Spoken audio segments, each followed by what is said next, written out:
Hi, Melissa. Nick, the new dad. Hi, Melissa. Hi, Leslie. Hi, Leslie. Hi, how are you? Mitch, how are you doing? How's your son? Everything's good. Thank you. He's fine. Thank you very much. Good. Glad to hear it. We're now live on YouTube, Ann, and you are the host. Thank you, Eric. You, Ann. Okay, we have 3 more minutes, Mr. Chairman. I noticed. Okay, I'm letting in Linda Perlin now.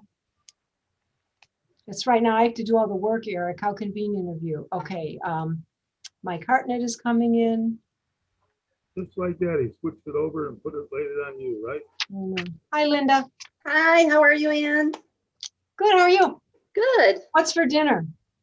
Oh, I had tortillas with like refried beans and corn and stuff.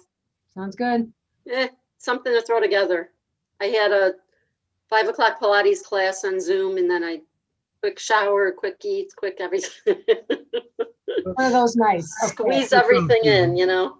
Okay, I'm letting in Alexander Chaparro. I'm letting in Chief Hoflick, and this one I'm not sure.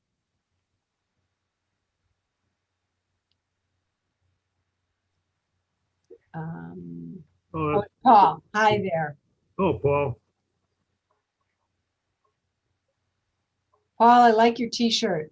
Oh, thank you. I know you Oh, saw. look at that. Wait a minute. Wait. Just Irish. What does it say? Just Irish enough? What is Yeah, it? just Irish enough.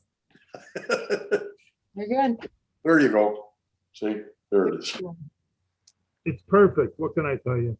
Oh, you can tell me all kinds of things. I haven't seen you lately. We're going to have a cup of coffee one day. Every time you see me, you say the same thing. Yeah, I know, and you never call. I don't write, I don't call. Thank you very much. You're welcome. Such a deal. Here comes Mark Penning, Rabbi Amy Memis Fuller, Trustee Roberts. Good evening, Trustee Roberts. Hello, Trustee Roberts. Good evening, Good evening. Rabbi Memis Fuller. And Mark Hello. Penning. Hello.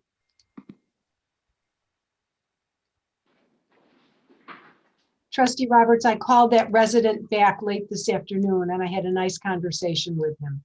So Great. thank you for passing that along. Trustee Roberts is one of our volunteers answering the phones for the COVID-19 hotline.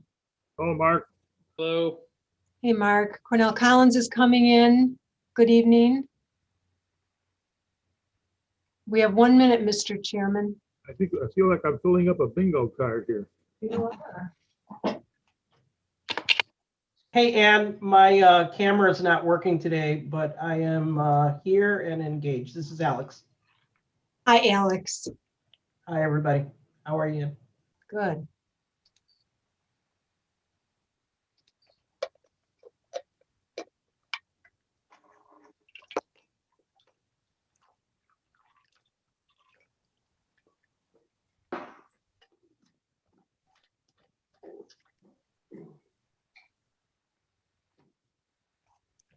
Well, we're getting close to game time.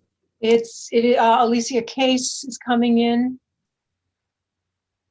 But it is 7 o'clock.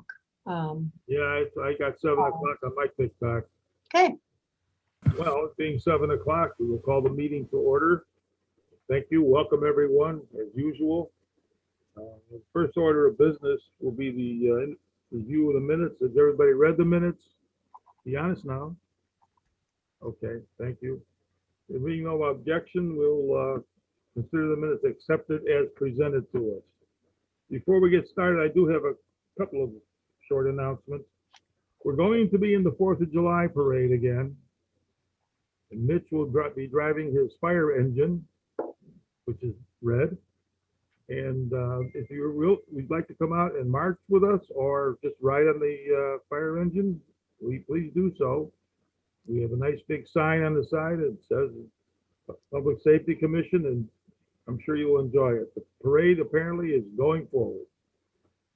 The second item is Eric Cook is retiring. He will no longer be working with us, and I am sorry. I think Eric is a terrific guy. I think he's done a lot of good for us. I'm very sorry to see him retire. Well, he's happy to retire, but that's good for him. The next item, of course, we're going to start our meeting on the police use of force discussion. And I guess, Brian, where are you? Did we lose Brian? No, Hey. he's Oh, here. there you are. I'm here. Go right ahead. Oh, you know what? Before you go, I got to read the statement. Yeah. Oh, yes, sorry. I read it pretty fast.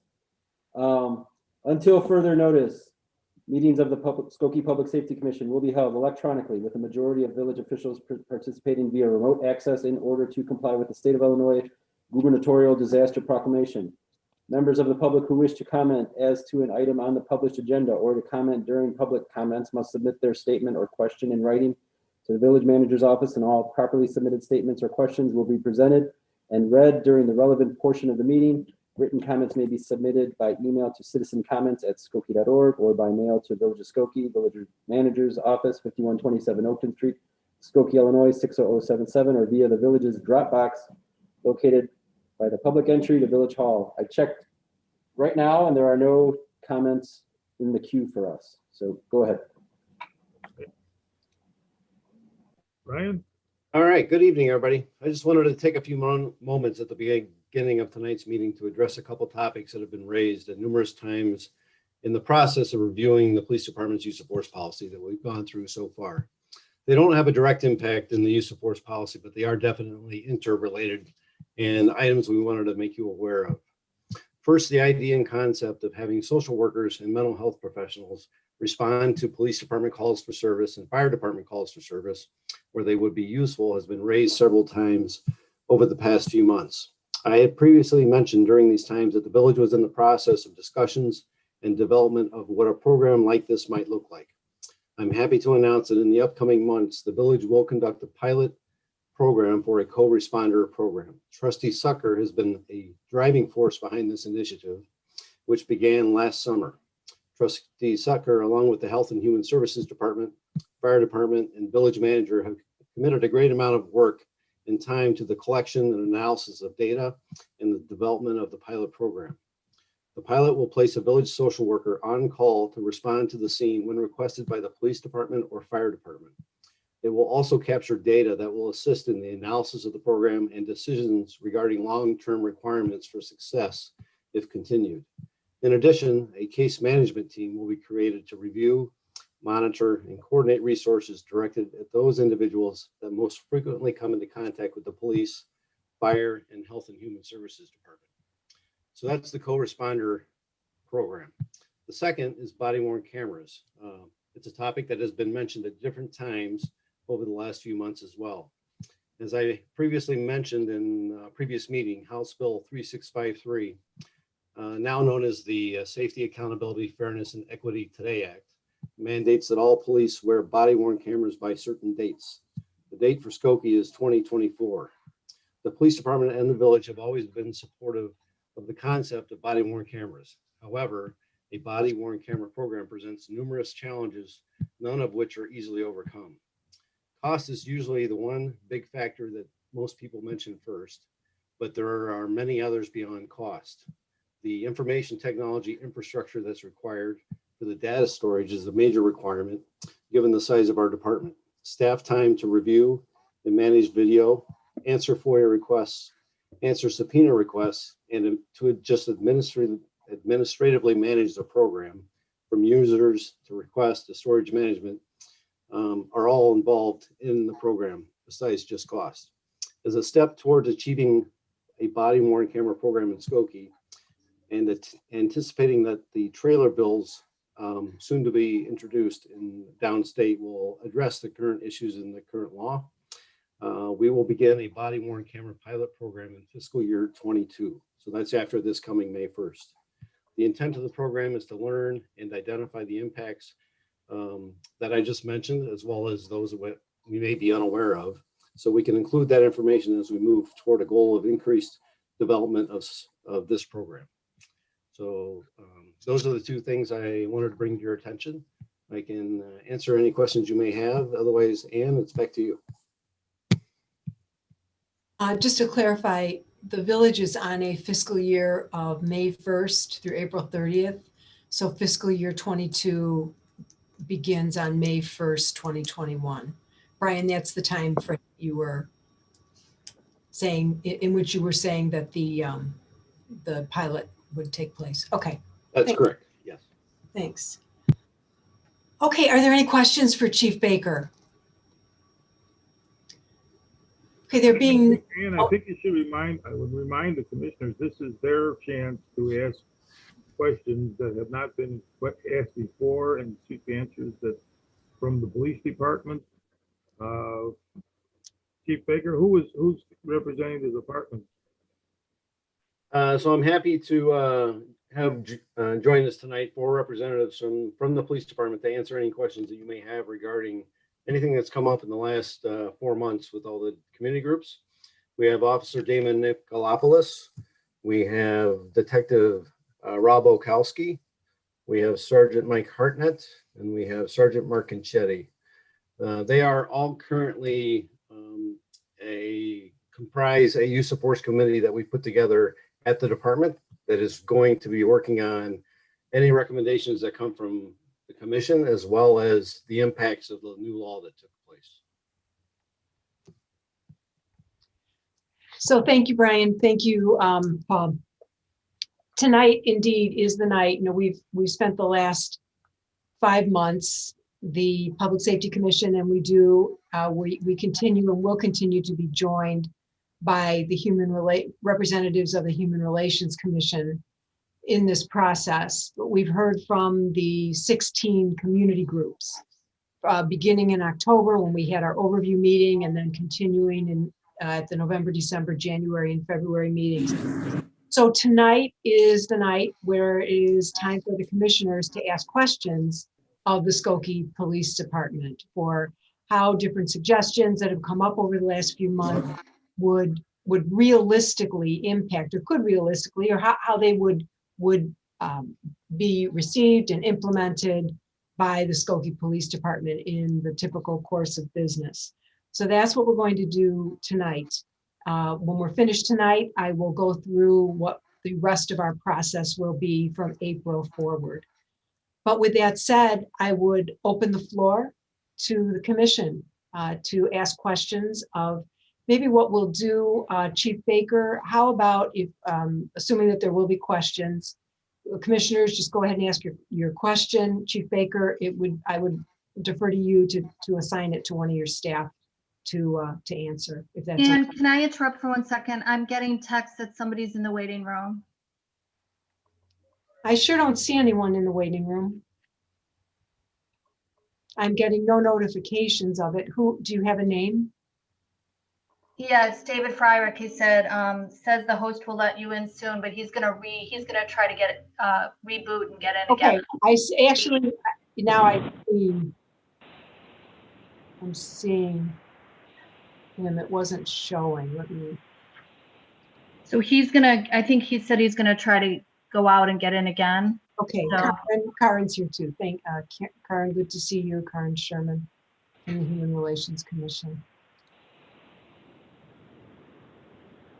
Okay, so I will look for that. Thank you, Trustee Sutker. I will look for that, and what we'll do is commissioners ask your questions. Chief Baker will assign them to a member of his staff. So I will open the floor.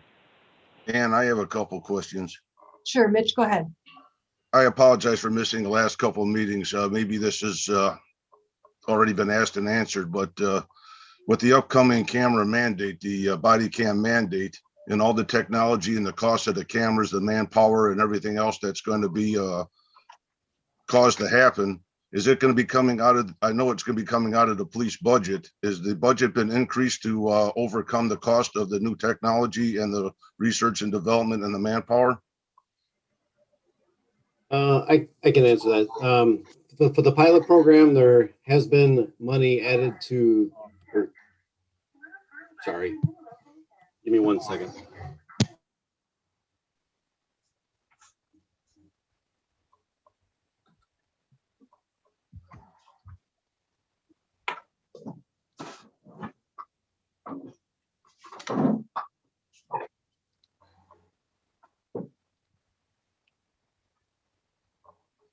David. How are you?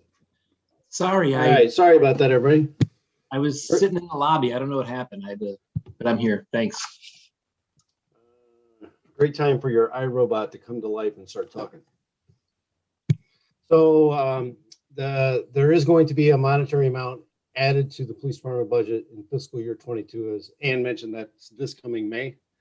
But it's in addition to our budget. It's not taken out of anything. And then any program after that will be the next fiscal year. Does that make sense, Mitch? Yes, sir. I just have one more question, or probably a lot more. The social worker that will be responding to the police and fire request out to the scene of an emergency, who is responsible for that individual's health and safety, and who's paying for that individual to come out? The police department will be on scene at all times that they are there. So we won't leave. We'll transition from us, being the primary engagement with that person to the social worker. So we'll still be on scene to make sure everything's safe. The social workers are currently employees of the village. So the village is bearing the cost for the pilot program, and there's the only additional cost beyond that would be overtime. Okay, thank you. You're welcome. We didn't discuss this before, but I think I did ask you. Are they going to be available 24/7? Pilot program will not be 24/7. We just can't cover the clock 24 hours a day, 7 days a week with 2 people. So the pilot program will have restricted hours. Okay. But the pilot program will also let us collect data to see when the calls come in most and what we need to do going forward. What would happen if something goes completely wrong, if there's no social worker available at that time? We'll handle it the way we always do. Do the best we can and get someone to follow up as soon as possible. So I have a question, continuing on that. Since it's a mandate from the state, has the state indicated that they would give any kind of money to departments that would cover the extra body cams or any kind of program? There is funding available from the state and from the federal government. Primarily just covers the cost of the actual equipment, which is a fraction of the overall cost.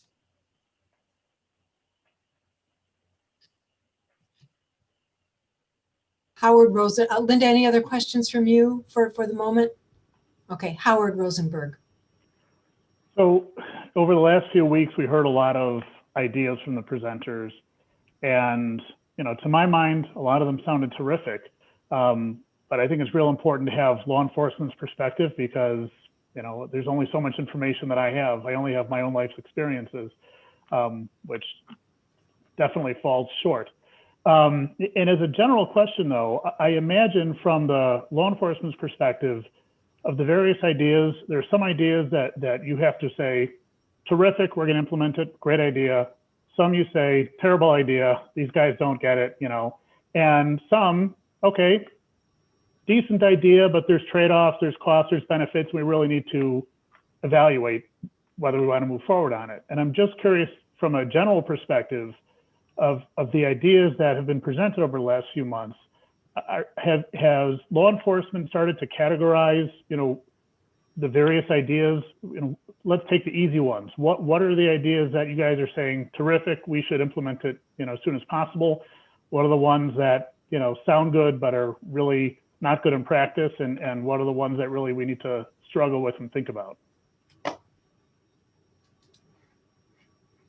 That's a great question. I'm not, the fact that the 4 individuals from the department that are with us tonight weren't with us through all the other meetings. I'm not sure they have a firm grasp on everything that's come up over the last 4 months, but they might be able to address some of that. So I think I'll start with Sergeant Hartnett. Mike, did you guys have an opportunity to go through any of the information I gave you yet and to be able to address the question that was just asked? Yes, just going back to what Rick was saying, what we have, what I personally is thought this whole process is the social worker coming out. I think that's a great idea. I think that we've needed that for many years in the past. That at times we go to calls as the police and we really don't have any law enforcement responsibilities there, that it's more of a social worker. And get it handled better by a social worker, and we can clearly move on to other calls. So social worker is probably the best idea that I've heard that come out of this past months as far as police reform going on. Okay, thank you. I kind of collected up kind of what I thought was the main themes that kind of come up over the last several months. So maybe I can throw those out there and then I'll turn it over to Mark, Sergeant Conchetti. But one of the main themes was training and how we need to have more training on topics like CIT, more CIT trained officers, more racial bias training with our officers, more sensitivity training, if you will. A lot of comments about de-escalation and training, all great topics related to training. And I'll let Mark kind of address what he thinks about those ideas. Like I had mentioned before, some of the restrictions on us with regards to training. Training is a great idea. I'm sure Mark and all the other officers will agree. The biggest obstacle for us with training is being able to fit in all the other mandates that we have to train every year or every 2 years, every 3 years into an annual training calendar and have the time to put all the officers through that training, because we also still have to staff the street, right? And all of our other positions. So we can't shut down and throw everyone in training is our biggest obstacle. But Mark, do you have any comments on all that? Yeah, I think obviously training is great, and our department does a lot of training. We go to a lot of training outside.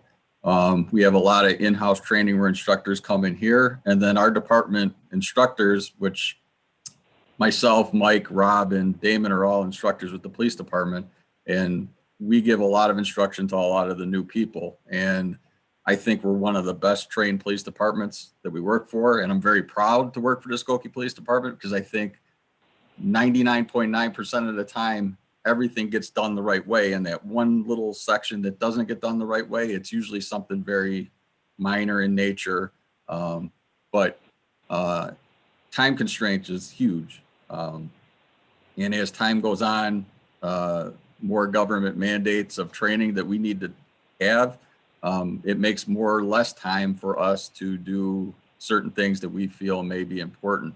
I think it's very important that we start focusing, I think, more on the talking aspect of interacting with people as opposed to the hands-on stuff that we do have to, we still have to practice it because we have to be able to safely take people into custody with as little harm as possible to people. But for those that don't know, one of the things that I teach in the department is a lot of the hands-on, the control hold, stuff like that. Every new officer that comes into the building, they go through our little program of hands-on stuff. And the one thing that all of our instructors stress is if you could interact with someone who's not complying and get them to comply without actually going hands-on, that is your ultimate goal. And I get more satisfaction out of being able to talk somebody into convincing them to do something as opposed to me grabbing them and making them do something. So I think we're going to try to focus more of our training in that area and directing people to try to use a lot of the CIT training that these officers have, and the ones that don't, work on their verbal skills and trying to get them to get people to comply safely and talk to people like they're human beings, which we do great as a police department. Every time I've ever seen officers interacting with people, it's usually phenomenal. Now, officers every once in a while, just like anybody else, will lose their cool, but and say something dumb, but most of the time, everything gets done the right way, and I think we need to focus our areas in that. Thanks, Mark. I don't know if anybody else had any questions regarding training before I we do move one on. fast question, Chief. ballpark, what percent of the officers' time overall over the year would be spent on training as opposed to ordinary police roles? I think we had that figure computed in the first meeting that we had when we briefed training and statistics. So I'm gonna have to go back and take a look, but I think, well, every officer attends training. We run training in-house quarterly. So at a minimum, they go quarterly, and then they also go like once a month to the range. And then they also will go to courses outside the department that are hosted by, companies or other police departments that are bringing courses in. We'll send officers to those as well. So I would bet that a typical year for an officer, I don't know, what do you think, Mark? They're probably in training at least 15 days.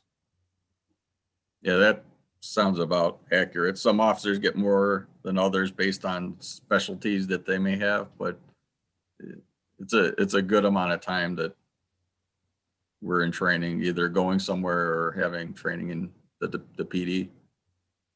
Okay, thank you. You're welcome. Any other training related questions? The only comment I'd like to add about the training is that I understand that, you already have a lot of training. To add in a short piece about de-escalation into the rest of a curriculum, kind of like when you open up a meeting and you have, the opening remarks, maybe there's just a 15-minute piece that's on de-escalation, so you can incorporate that into your other trainings without having to have a full day of training on it. I'm just thinking sometimes we need to hear a message multiple times, and if you hear that something so important on a regular basis at every one of those trainings for a brief moment, it might be that might be all you really need to, and that's not all you need to do, but that might be a step in that direction. That's a great point. And we're always trying to look for ways to squeeze in topics and where there may be free time while you're waiting to train on something else, you know what I mean? So it's a very good point. Okay, the other one of the other items that has come up frequently and was also a topic of an entire meeting was from Skokie United was the 8 can't wait. So I don't know, it's been brought up repeatedly, so I thought it would be a good idea to just kind of give our perspective, if you will, or answer any questions you may have about the 8 can't wait model and how it would affect the police department. So the first thing on the 8 can't wait list is de-escalation, which David just talked about. It's been talked about at other times. So Damon, I don't know if you want to kind of address what we do now and what your thoughts are on incorporating de-escalation into more into what we do. Absolutely. Thank you, Chief. Good evening, everybody. As far as de-escalation goes, one thing I do want to add to Mr. Frederick's point is part of our training incorporates the reality-based portion of it and the scenario portion, and all of the training that we do incorporates talking to people. That's the de-escalation part of it. That's always the first part of any interaction. When you walk into a to a scenario that we've created as part of our training class, part of it is first and foremost engaging the person, building a rapport, talking to them, and then figuring out your path from there. Some of the scenarios that we build in ends at the talking point, okay, of the de-escalation. They're talked down, the situation is resolved simply with words. Other situations, some of them are designed to require a use of force because we obviously have to show, make sure officers are proficient in their defensive tactics. Some of them are, like I describe as like a branching scenario where the role players, so myself and the other defensive tactics instructors, depending on how the officer performs in that situation, will dictate how the scenario goes. So de-escalation is built in. to everything that we do. There's always room for more of it. I am always, beating the drum for more training. But as the chief said, the state of Illinois keeps hoisting mandates upon us, all of them unfunded, obviously, that take away from the discretionary time that we would have to do other training. There from time to time, I may recognize, or an officer or a group of officers may come to me and ask for a specific type of training, and I can sit here and develop the program, and I can go to Sergeant Cianchetti, to Sergeant Hartnett, to Chief Baker, and say, hey, I've got this great program that officers are asking for, but all of those state mandates that the chief was talking about are all in line ahead of me. So that is a big challenge. And with every new mandate that comes from Springfield, it becomes an even bigger challenge. Hopefully that answers the question or about de-escalation and kind of what we do to incorporate it into our training program.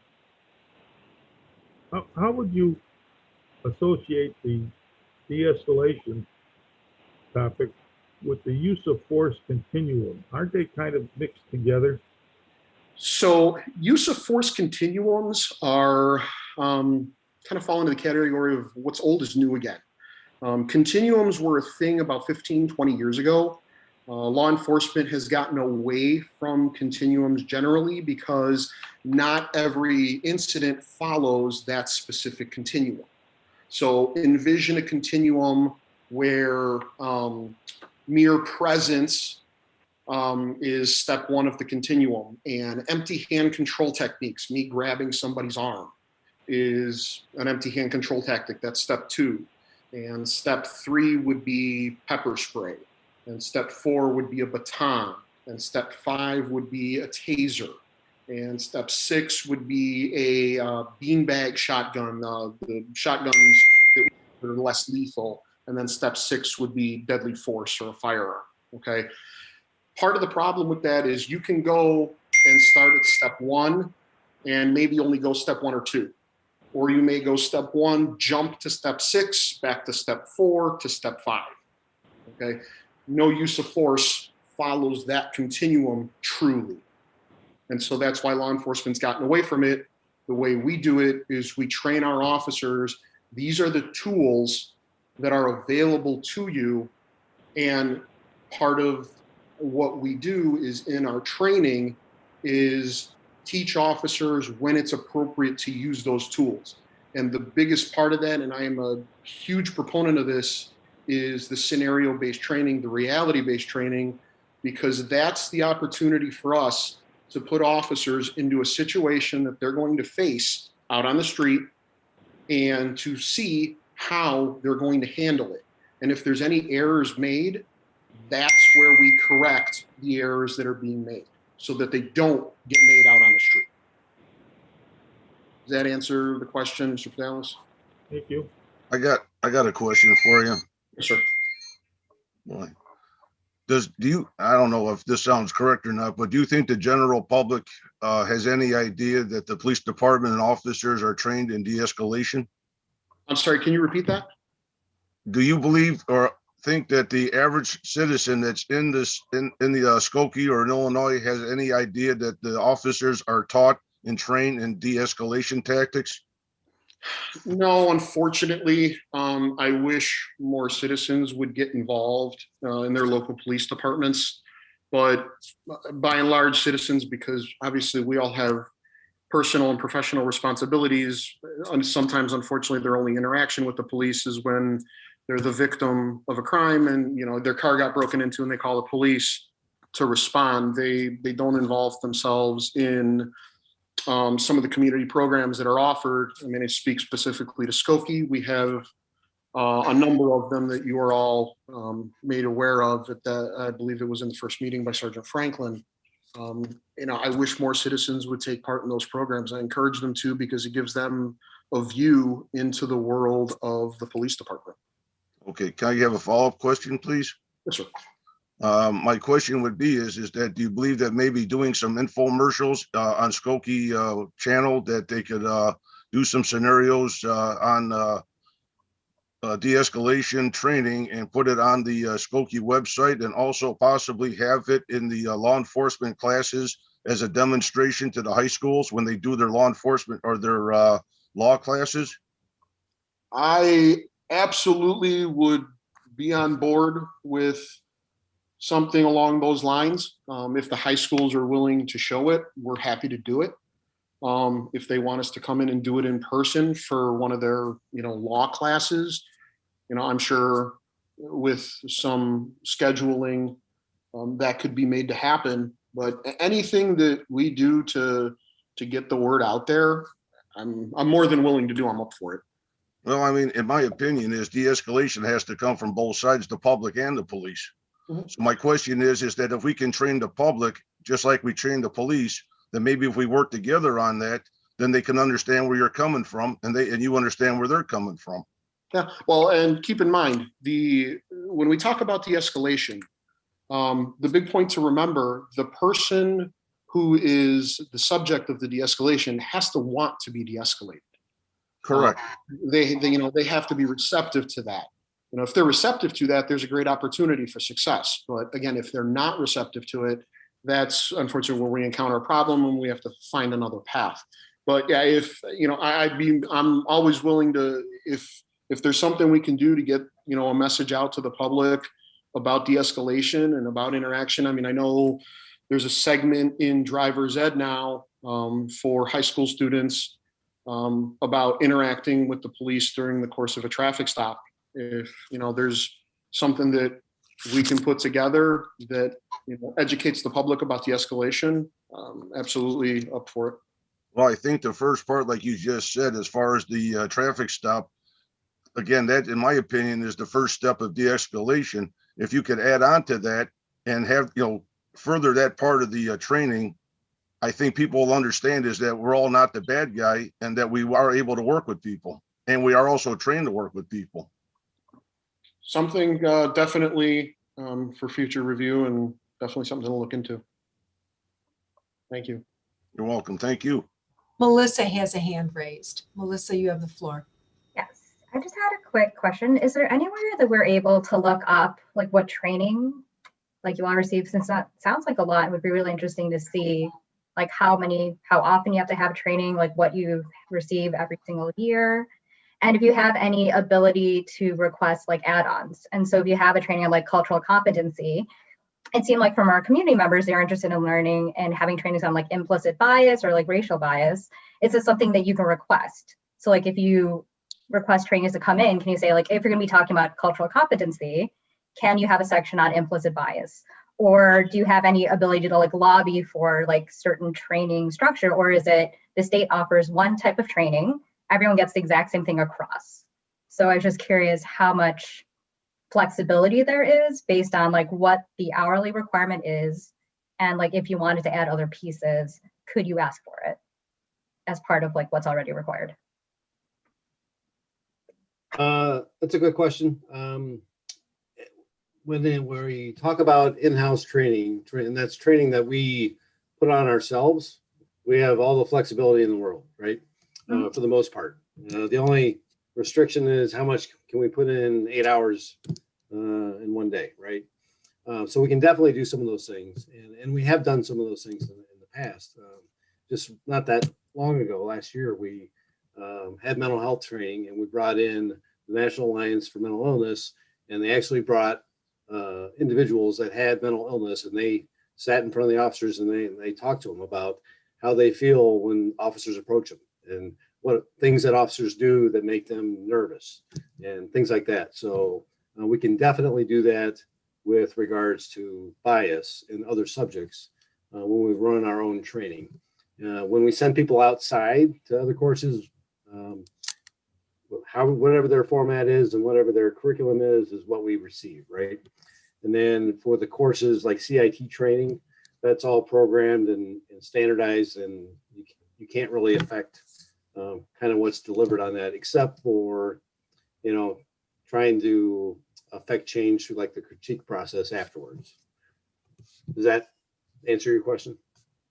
It does. But my other question was, is there a way to see, like you said, 15 days is how many days of training? So is it like one day is CIT, one day is like sexual violence prevention? Like, so like what, like what? You asked about the data, right? Yeah, because you sort of talked about like you have a lot of mandated training, and I was just curious because I don't know where to find that information. Just out of curiosity, like what is considered your mandated training?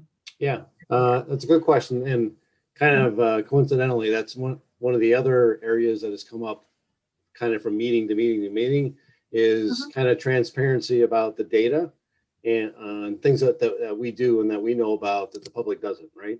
Because we have a whole lot of data that we produce regarding the uses of force and on what gender and what race and what ages, you know what I mean? And now you're asking about training data. So I definitely think, while it wouldn't be in the use of force policy, right? I definitely think there's a need to capture those things and make them available to the public. And I don't think there's any reason not to do that. But it's currently not available if you wanted to go look for it. It's all resides within the walls of the police department. Okay, thank you. You're welcome. Alicia. So yeah, on that line, one of the sessions brought up this idea of reviewing data again after a period of time. So you've already talked about certain reforms that are being put in place or piloted, and we'll talk about the policy itself. But people had asked for an opportunity to review the data after a period of time is kind of the way that I took it, to see if there were changes in the demographics that use of force was used against in a period of over like 2 years or something like that. Is that something that the force is talked about in any way? Are there, is that something that we could talk about at the end of this, at the very least? The kind of the tracking and creation of data for all these things is definitely something we've been talking about as it's come up through the meetings. And we've had further discussions at the department and with providers that help us, pull and visualize our different data for different things. So it's definitely on our list to develop. And well, I guess that answers your question. We are definitely looking at it. I do think out of this whole process will come some sort of way to share all this with the public, on all the different topics, and use of force being one of them. Well, and Brian, it could be done on a comparative manner. I mean, just like the village does on a broader scale with the National Citizen Survey, that we conduct that every 3 years. We started doing it in 2003, and now we have this data that we can go back and look at the trends. And I mean, if I understand what Alicia is asking, is not just to do the data, but it would be to do a trend analysis over time. And if we're going to develop the data, I don't see why we couldn't do that. That's true. Yeah, we just have to, figure out how to make that happen and get the resources to put it in place. And decide what time increment. Right. Alicia, does that address what you were looking for? It does. Thank you. So kind of in the previous conversation, we got on the subject of the use of force continuum. That is the second one listed in the 8 Can't Wait.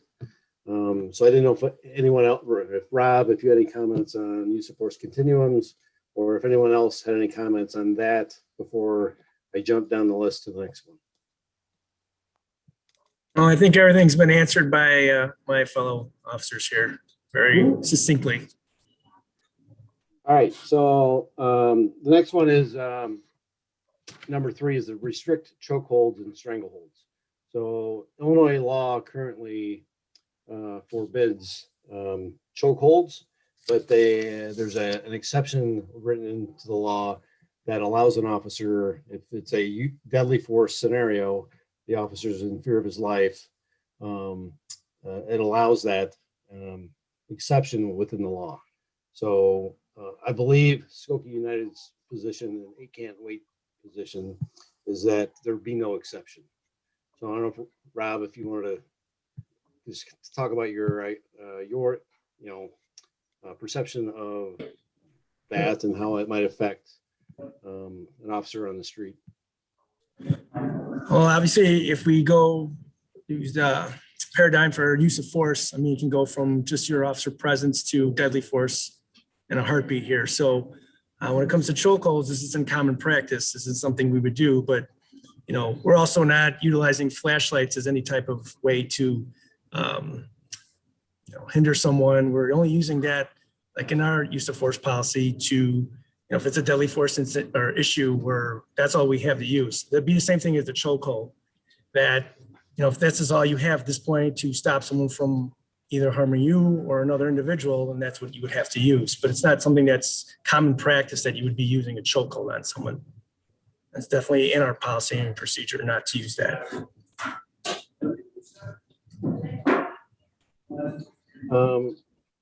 Thank you. Does anybody have any further questions or want clarification on kind of the chokeholds? So you guys don't use any kind of neck restraints, like that's not used, period. Mark, you want to take that one? Sure. We do not at all. To teach this kind of thing, we usually go to a number of classes. And if you've been doing it for a number of years, you go to a lot of different classes. Some of them are good, some of them are bad, some of them are kind of mediocre, and you learn a lot of different things. And there's some training classes that have taught neck restraints, and we have elected never to use them just because of the fact of they use them kind of like, I don't know if anybody watches mixed martial arts and everything like that. When they're doing those chokeholds and those fights, it's just meant to put somebody to sleep and make them stop resisting. That takes a lot of training, and one little mess up could kill somebody.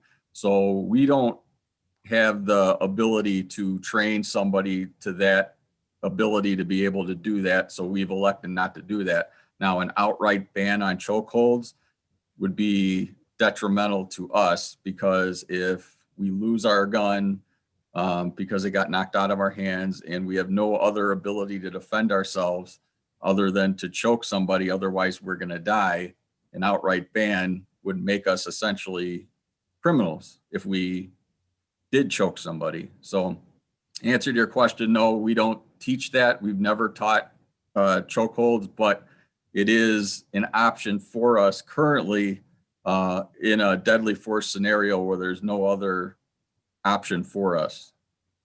I don't know if that answered your question. So the stance is that you do not do neck restraints, period, but you are not really, you don't really like the idea of completely banning chokeholds themselves. And neck restraints are different than chokeholds. Correct. I don't like, for the most part, an outright ban on anything in law enforcement. We can't really compartmentalize anything into one specific scenario. Like, for example, the routine call. There is no routine call. The most basic calls in the world could turn violent in a second. So to say absolutely you cannot choke somebody in any scenario, there's always going to be that one scenario where it needs to be done, otherwise the officer is going to die. And in that case, we would need to do that. There's a few on the 8 can't wait that sound good in theory, but with the absolute ban on it, it makes things very difficult for us in certain situations where it would be impossible for us not to violate it. So, is there, I guess,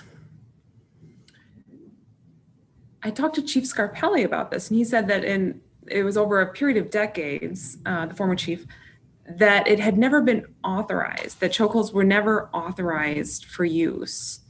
What does it look like to, like, so if somebody were to be in a situation where, so it's something that's not being used, it's something that the force doesn't do. If it's something that an officer needed, what is the review policy for the situation to see if that was authorized? Can you describe that? Well, it would be the same criteria for any deadly force situation. So if I were to have to choke somebody, I would be scrutinized as much as if I had to shoot somebody, if that makes sense. We don't do chokes or neck restraints for anything other than if our lives were on the line and that was our only option. And to my knowledge, I've been at the Skokie Police Department for 22 years. I don't remember or have heard of any officer ever choking somebody, even in a life-threatening situation. So it's never actually been done to my knowledge, but to have an outright ban on it in a deadly force scenario, I think would be a mistake. But so kind of like to answer your question, no, we don't use them. We don't teach them, but it is used it can be used if we had a deadly force situation, and we would be reviewed as if it was, would I have been able to shoot the person? It would be the same way as would I be able to choke somebody? But what is the review process to determine if something had been authorized, or after the fact, like what is the review process? Well, I'm sorry, is authorized the right word? Yeah, am I using the right word? Well, I just wonder because it's not authorized. It would be, right? I mean, authorized, to me, the word authorized means you get, it's allowed and you get permission, but it's not, it would be justified. Right, justified. Thank you. I Yeah. appreciate that. Okay. Mike Hartnett, you want to talk about our use of force review process? Assuming a officer that deadly force was justified and choked someone, but didn't kill them, right? Because if they actually died, there's a totally different process, right? But Mike can talk to our internal process if they used a chokehold and they didn't die. Right. With any type of use of force that an officer does, there's always a review of it. And the review begins with that officer's supervisor. And that supervisor will interview any type of witnesses. He'll read the reports. He'll look for maybe there's any video around. He'll just attempt to do an investigation of that use of force. And then that supervisor will write up a report, who will then forward it on up the chain of command, and it goes all the way up to the commanders and up to the chief of police. Do the interviews expand just beyond internal? Do they ever extend to external parties? Yes, even the person that had force used on them or whoever was detained, they get interviewed also to find out their perspective and how they felt. Thank you. Of course, any type of witnesses that are on the street that have seen something happen, they will get interviewed also. Okay, thank you. Alicia, do you want to explore this more? Is this answering your question? It does answer my question. Thank you. Okay. Thank you. And just so you know, if there's an actual death from the use of force or serious physical injury, then an independent outside agency comes in and does the investigation. What agency is that? It's the Cook County Public Integrity Task Force. Thank you. Okay. The next one is verbal warnings. Wait, I have a question. I'm sorry. Oh, I'm sorry. First off, I appreciate very much 22 years of service with the Skokie Police Department. Thank you very much. And I respect your opinion on what you're saying here about why you wouldn't want this to be a ban on it altogether. Because just your judgment for having been there. I was going to ask about the other thing that's been in the news a lot lately is the use of a hood Does Skokie use a hood? We have them, spit hoods. It gets used very seldomly. And that's only when someone is completely out of control in the detention area is usually when it gets used. And they're harmed to themselves, they're banging their heads against the wall, that kind of thing. They typically spit when that happens and we put the hood on. It is a very thin mesh hood almost that prevents saliva and spit from coming out, but they are fully able to breathe. It doesn't restrict the airway in any way. And it's basically just meant to protect us from getting spit on. So it's mesh that you can see through? It's not a mesh because then the spit would go through, but you can see, like if I was wearing it right now, it would almost be it's like a not quite like a stocking, but it's breathable. It's designed for people to breathe with no restrictions. It just prevents saliva, blood, anything like that from coming out and hitting us. Yeah. All right. Thank you. Mm-hmm.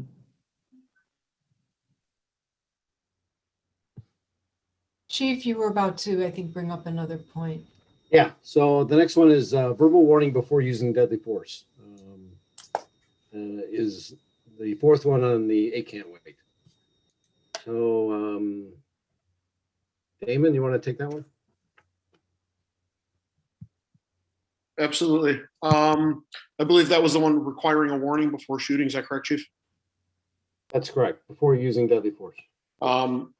So to that point, one of the things that 8 Can't Wait had asked for was an explicit section that states what warnings will look and sound like. In order to achieve what they're asking for, we would need to know the situation, all the circumstances of the situation, and the outcome in order to accurately put that information into our policy. There is no way I would have to be able to essentially tell the future to accomplish that because no two situations are the same. What a warning will look and sound like is going to depend on the officer or officers at the scene, what indoors, outdoors. It's going to be the totality of what the officers are met with. So to put an explicit section like that in a policy, I would never be able to come up with every single situation that would take place that we would encounter to be able to accomplish that. Now, that said, when we do our scenario training, all right, part of it, and every officer is different, every person that they engage with is different. So it comes down to building that rapport. What that is going to sound like is going to depend on the officer and the individual they're engaging with.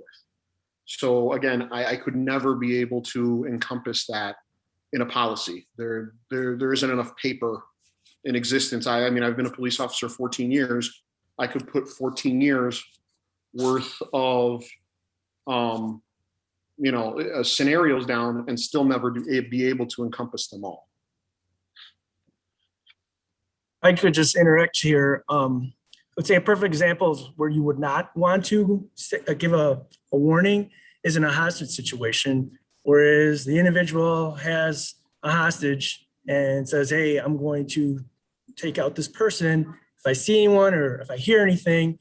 And if you're going to actually be mandated to give a warning prior to that, you're now putting that individual in great jeopardy, the hostage. So if it's already a deadly force incident, to be giving a warning that you're going to be using deadly force against somebody who's actually rose to that level is, I would not say is feasible. It's nice if you have the opportunity to do so, especially if we have officers who are in cover and concealment and there's no other bystanders or civilians that are in harm's way.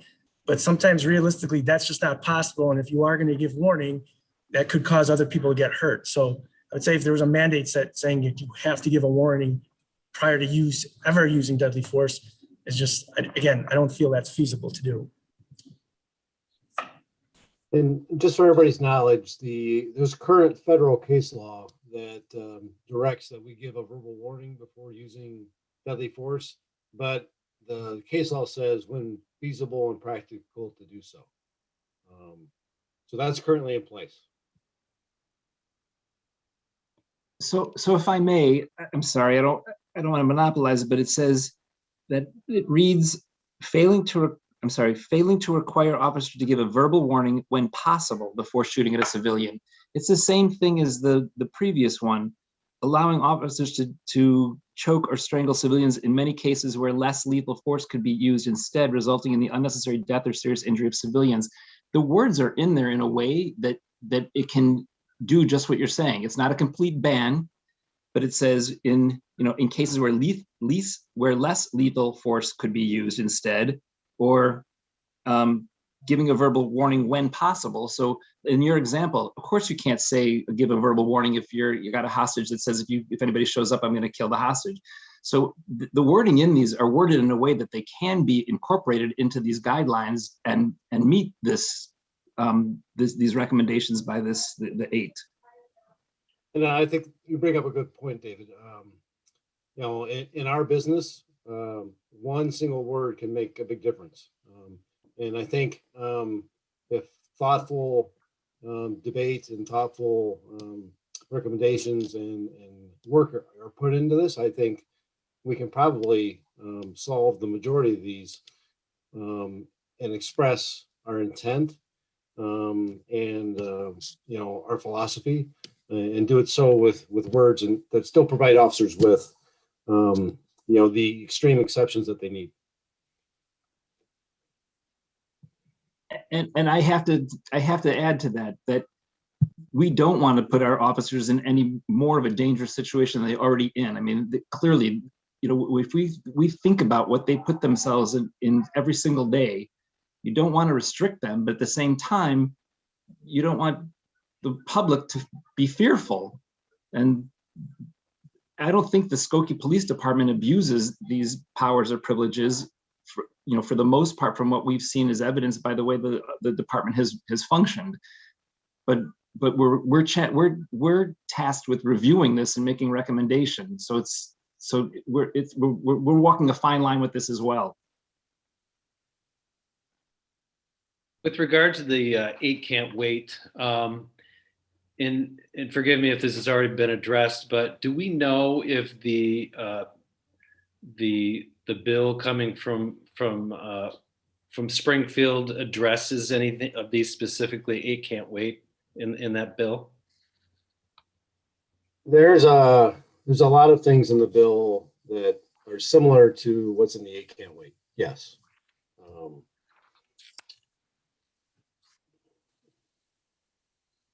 I don't have a direct comparison. I don't, David, I know you went through it. Does any of the other officers know where the correlations are between the two? I did for my part of it. I had the pleasure of reading all 764 pages of it. There is one of the things that they do address is chokehold strangleholds. It's basically a reinforcement of what was already in state law, is a prohibition, unless, or with the exception of deadly force. There is, as I believe the chief mentioned in the last meeting, there's mention of a use of force standardization, but it's only a sentence in all 764 pages. It doesn't tell us who's going to create it, what's going to be in it, whether we can add or subtract from it. So we're all still kind of waiting to see about that. There is, I believe, some language in the bill regarding duty to intervene, which is already in our rules and regulations. So that wouldn't be anything that would be changing for us. There's also, I believe, some de-escalation language in the bill, which again, like I mentioned earlier, is one of the things that we repeatedly train. So it would just be a continuation of continuing to train that on a regular basis. Excuse me. Since you read all 764 pages, and I admire that. Took a while, about 12 hours. What about how does this law, new law, affect what we're doing on our own policies? Well, as I mentioned, there's a sentence and a half about a use of force standardization that when I read it sounds like it's going to be a one size fits all across the state of Illinois. Now, again, as I mentioned, there's no mention in the bill of who's going to write it, what it's going to say, whether we as the Skokie Police Department will be able to add or subtract from it. There's also no mention of when we can expect to see it. All the individuals that I've spoken to that know a whole lot more than I do have the same questions, and none of them have a timeline for when this is going to be coming from the state of Illinois. So that will obviously, depending on what form or shape that takes and what restrictions come with it, will shape our policy with regard to use of force. There's also a number of other things that are going to change other policies, but specifically to use of force, that one is the biggest of them.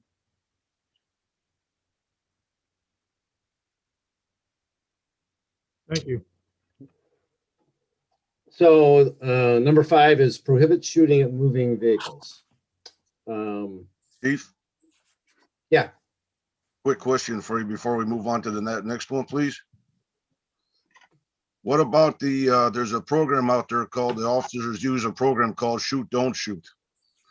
And my question is that maybe the Skokie Police Department should possibly have the Citizens Police Academy attendees and the trustees and also the Public Safety Commission possibly attend one of those training sessions to get a working idea what a police officer goes through on a shoot, don't shoot scenario. And what happens is that by putting those individuals into those situations, let them see how it is difficult to make decisions and how easy and not easy it is to make decisions about shoot, don't shoot. Been in the law enforcement now for 32 years, and we go to our training quite often. And I believe that shoot, don't shoot program should also be offered to our community leaders and actually have everybody participate as much as they can, at least once, to show what the police officers go through on possibly a daily basis. That's a great idea, Mitch. And actually, if you go all the way back to the beginning of this process, we put that together and we were going to offer it to all the community members that were part of this and the commission as well. But COVID derailed that. So I think it's a great idea and something that we can do in the future once we return to normal. I think that will answer a lot of people's questions in their minds about what would they do in that situation. Chief, if I can ask a question too, and sort of along the same vein, as we go through the rest of these recommendations from A Can't Wait, it might be helpful to have some context. This is something that I was curious about, but I could not find answers for. And so I'm wondering if any of you on the law enforcement side have been able to answer this question. I'm very curious about who really is A Can't Wait, who has initiated sort of the movement, what sort of credentials they might have in terms of making some of these recommendations, what data they used. I tried to research some of it, but I couldn't really find much. So I'm wondering if you or anybody can tell us, who they are. Chief, if I may. Yeah, go ahead. So when A Can't Wait initially presented, it kind of piqued my curiosity because I'd never heard of them before. And so naturally I started poking around a little bit, and through just open source internet searching, which anybody can go and do, A Can't Wait is actually a spin-off of something called Campaign Zero. Campaign Zero is a subset of a non-for-profit called We the Protesters. Now, Campaign Zero also has a different spin-off besides A Can't Wait of something called Nix the Six, which is a whole different spin-off that they have created. When I went into the Nix Can't Six content, because A Can't Wait really didn't have a whole lot, there's a frequently asked questions section. So I started looking in there, And in black and white, and you can go see it for yourselves if you'd like, feel free. In there, it states, it puts out their goals. Their goal is to quote unquote defund and abolish police departments across the country through these initiatives. Okay. Again, if you don't want to believe me, by all means, feel free and check it yourself. I want everybody to verify it. The 3 individuals that I was able to identify as co-founders of We the Protesters, and again, their profiles are online. This was all open source internet searching. None of them have any law enforcement background. They are all, their backgrounds are in other topics. None of them are law enforcement related or use of force related. They also have, there's nothing under the police or use of force umbrella that was listed in their profiles. So that kind of piqued my curiosity about Skokie United. And I know I'm spinning off here a little bit, but they presented the 8 Can't Wait principles. And Skokie United has its own policy committee. And again, this is all, I found this on their website, but it doesn't say who's on their committee. So I had, out of curiosity, emailed Skokie United asking them who's on their policy committee to see, what background or qualifications existed when they're looking at these policies and procedures. Skokie United refused to provide me with that information. I don't know what their basis for it was. They did not provide one to me. The individual that responded to my email didn't even list their name, so I don't know who was responding. We did, in the course of providing them information, offer training on our virtual simulator. To my knowledge, they never took it, which is disappointing because I think that's a great tool that we're fortunate enough to have. And this was obviously pre-COVID, so we were able to do it. But that is a brief background that I've been able to find through my research on what 8 Can't Wait is, kind of the source of it, and a little bit on Skokie United since they presented those principles. I don't know if that answers your question or. I can add a little bit to this, I think, Dennis. I found Campaign Zero as well when I originally looked into trying to understand 8 Can't Wait and where they came from. Campaign Zero published a report in September of 2016 titled Police Use of Force Analysis. And that report is available on their website, on Campaign Zero's website. This report looked at data from the 100 largest police departments in the country, and with regard to uses of force and deadly uses of force. And they concluded from reviewing those 100 top departments that they had identified 8 areas that, if they were addressed, would drastically reduce killings of individuals by police. So that's kind of where they got the 8 from. And you can read it in that report that they have on their website. Now, I don't know, the validity of the data and the expertise of those that analyzed it, and whether or not, what they say, the implementing the 8 will actually do. I can't speak to that. I can say, regardless of who they are or where they came from, they do have some good ideas and that are worth looking at and worth implementing. You know what I mean?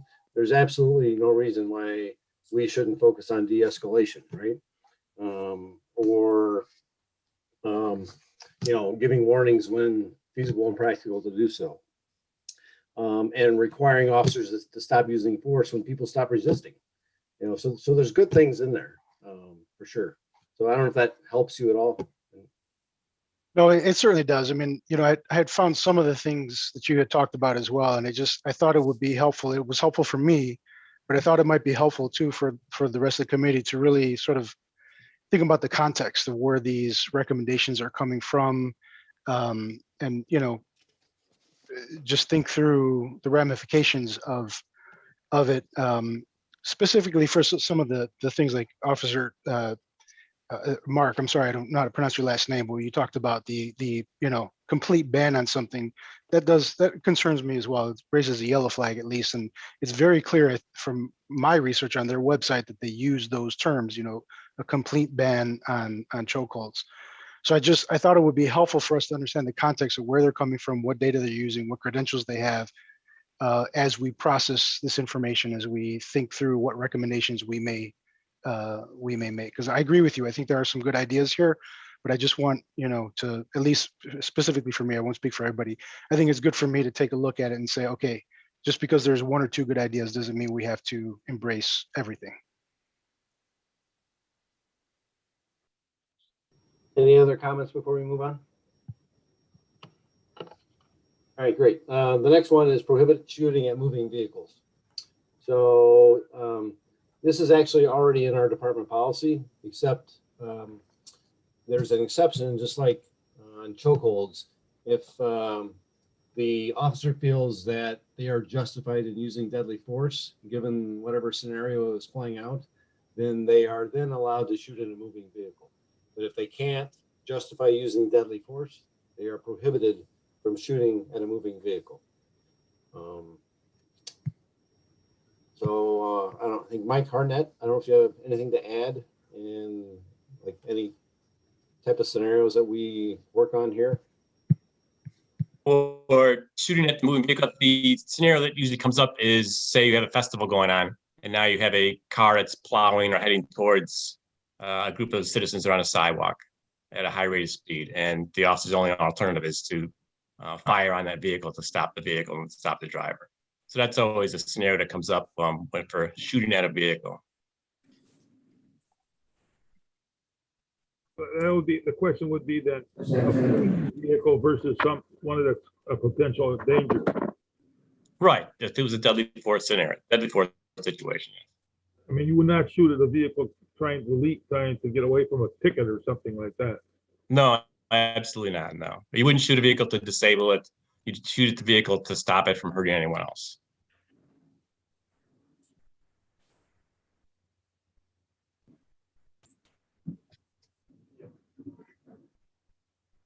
I don't see any other hands up. The next one is to require officers to exhaust all other reasonable alternatives before resorting to using deadly force.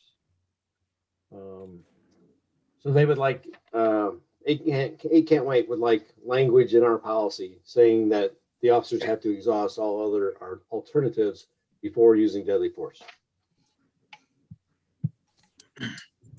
But Chief, isn't this still part of the use of force continuum? I mean, you're going through the various scenarios, and there is a continuum, but exhausting all alternatives would fit in the middle of that. No, I agree, and especially if you, if you fully embrace and teach and practice de-escalation and not wanting to escalate anything and trying to resolve everything at the lowest level. I think when you get to use of force or deadly use of force, you have exhausted everything by the time you got to that point, or you don't have the option to run through anything at all, given whatever threat may be present. Because depending on the scenario, and I'll give you one that it's real life that actually occurred with Commander Tim Grammons several years ago, where he went to conduct a felony stop on a individual that just robbed a bank, and that individual put their car in park, got out and started shooting at him immediately. So in that scenario, does he have to ask him to put the gun down? Does he have to use his taser? Does he have to try to pepper spray him? You know what I mean? It goes immediately to deadly force. So I don't know, Rob, if you have any input kind of from an officer's perspective. No, I think you stated that perfectly. Again, every situation is fluid. You can go from a normal conversation with someone that turns into, it just escalates. It's nice that we have the paradigm, because that's what we want to use. We want to identify our office. You want to introduce yourself, who you are. But again, depending on what the situation is, you can't possibly run through every single level before you get to deadly force, because it could change in a heartbeat. And that's kind of that's unfortunately, and what we have to deal with as a police officers, because we handle situations that are completely fluid. And as they always say, there's no routine incident. It could even be a barking dog complaint where you go to the house and it ends up turning into something completely different. Now you think, oh, it's just a barking dog, will knock on the door and this is your normal thing. And who knows, maybe there's a domestic that occurs inside the house. And next thing you know, you're fighting for your life because of, just walked into a situation. But that's what we're here to do, is to handle whatever situation that happens in our village. And it can just happen in a heartbeat. So we try to train the best we can for every situation, and we try to handle it the best way we can. But again, things just happen. We just try to do it the way the best way we can. So like a couple of officers said earlier, is that I feel that we are probably one of the best trained departments in this country. Now, obviously, because I work here, I can, maybe a little biased, but I've been in other training classes and been a part of other organizations. And I listen to other departments on how they train, and they do the best they can too. But, I feel very fortunate just being at this department and the amount of training, especially when it comes to the reality-based training. We're put into a lot of these real life situations that we see in other departments or incidents that our other officers have actually dealt with, where we try to show subject other officers to those incidents just so we can handle those situations as best we can. So I know I rambled on a little bit here, but as it stands, I think we go through the levels. I think every situation is different, and we just have to handle it accordingly. Chief, I have a question about that. Are the plainclothes officers and the officers in uniform, do they have a different viewpoint? Do they have a different set of, I don't want to say rules, but a different slant? Because when you approach somebody and you're wearing a uniform, they know you're a police officer. But if you approach somebody on a case and you are in plainclothes, they don't know who you are. Detective Sergeant Conchetti, you want to take that? Well, before I was a detective sergeant, I was also on the in charge of our plainclothes special enforcement team. So I kind of got dual knowledge in this scenario. There's a lot of people that claim they don't know we're the police.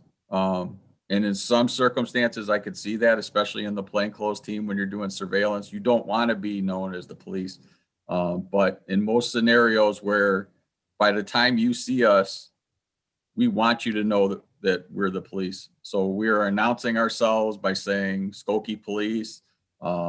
They are seeing our vests that say police on them, because all of our vests, even if you're plainclothes, if you're a detective, if you are a set team member, all of our vests say police on them, Skokie Police on the front and back. And you can see them from outer space with how colorful they are and how bright they are. And just all the other equipment that we have combined with announcing our presence, they know we're the police. As far as whether we go hands-on differently, I don't think so. I think just speaking from experience, there's that initial surprise factor when we finally do jump out and they didn't realize we were there. We don't usually jump on people at that point. We give them that few seconds to realize we are the police. And then once they do an action that would make us believe that they know we're the police, now they're going to fight with us or they're going to take off running. And that would be the time where we would have to go grab them and try to go hands-on. But they're given, I would say, more opportunity to comply initially just so they could recognize we are the police. But there's a lot of verbal commands given notifying people that we're the police prior to us grabbing onto them, if that makes sense.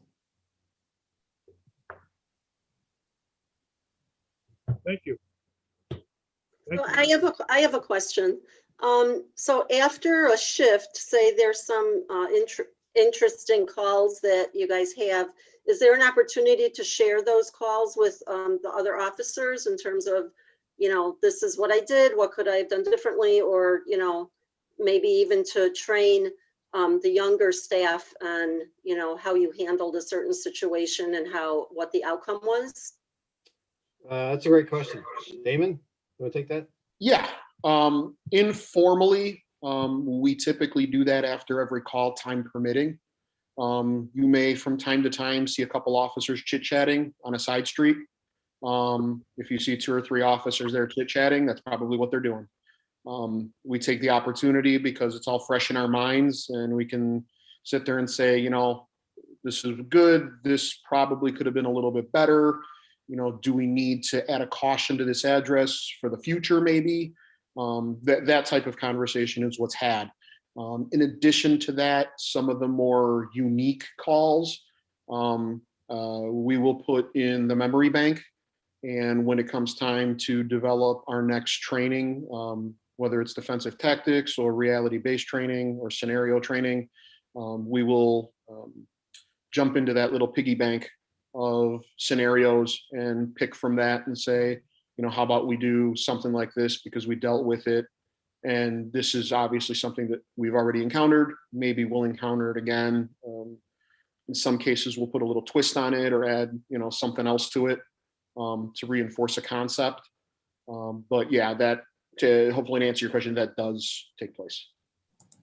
Then kind of piggyback off of what Damon's saying, actually the chief has been very big on this for years, where if you have a big call, lots of manpower used, he's always wanted us to all meet as a group on another day and discuss what could have done differently, or what went well, what didn't go well. We have supervisor meetings multiple times in the year. He usually gives us multiple different calls that really happened and what we would have done differently and what went well and that kind of thing. And I think everybody's different training that we do here in the police department, we already do this kind of like what Damon's saying.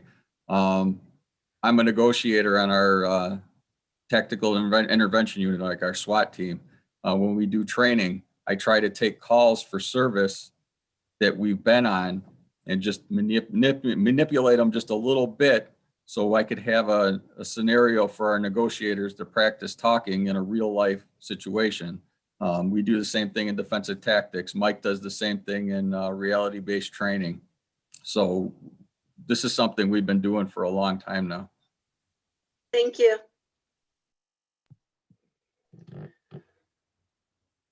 All right, the next one is duty to intervene. Duty to intervene is basically a requirement that when a police officer sees another police officer committing an excessive force scenario, they have a duty or an obligation to intervene and to stop it, right? So that is one of the 8 can't wait. It has also been federal law for many years.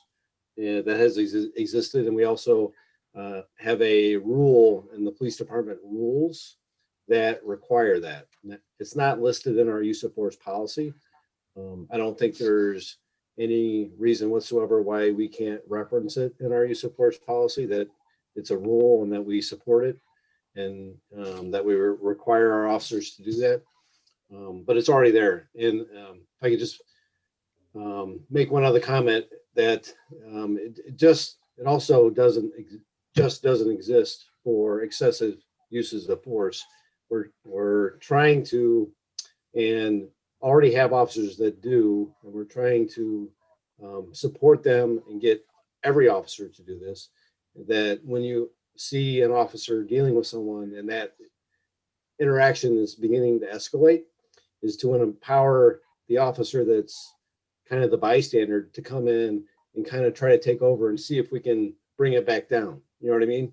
And to be able to do that without the officer that is getting kind of tapped out, without them feeling offended, that it's okay, because everyone interacts differently with everybody else, and just maybe, you know, someone else might have better luck. You know what I mean?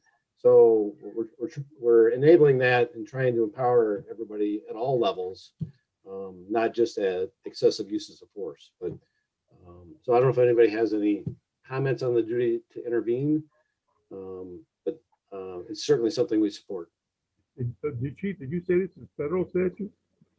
Yeah, there's case law on it that requires officers to intervene.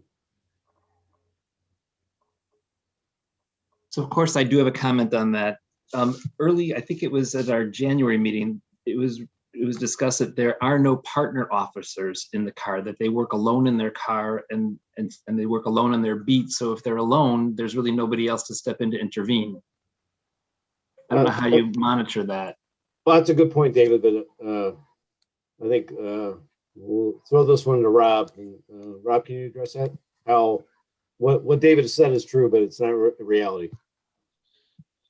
Sure. I mean, for the size of our department, it would be wonderful to have a two-man car everywhere. It's more effective.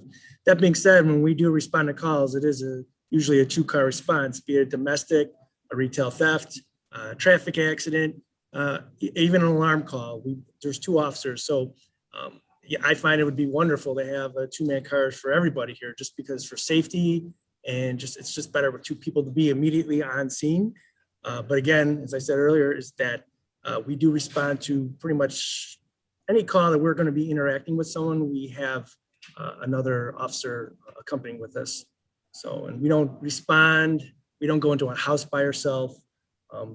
Again, there's maybe even more than two, sometimes 3 or 4 officers there. So.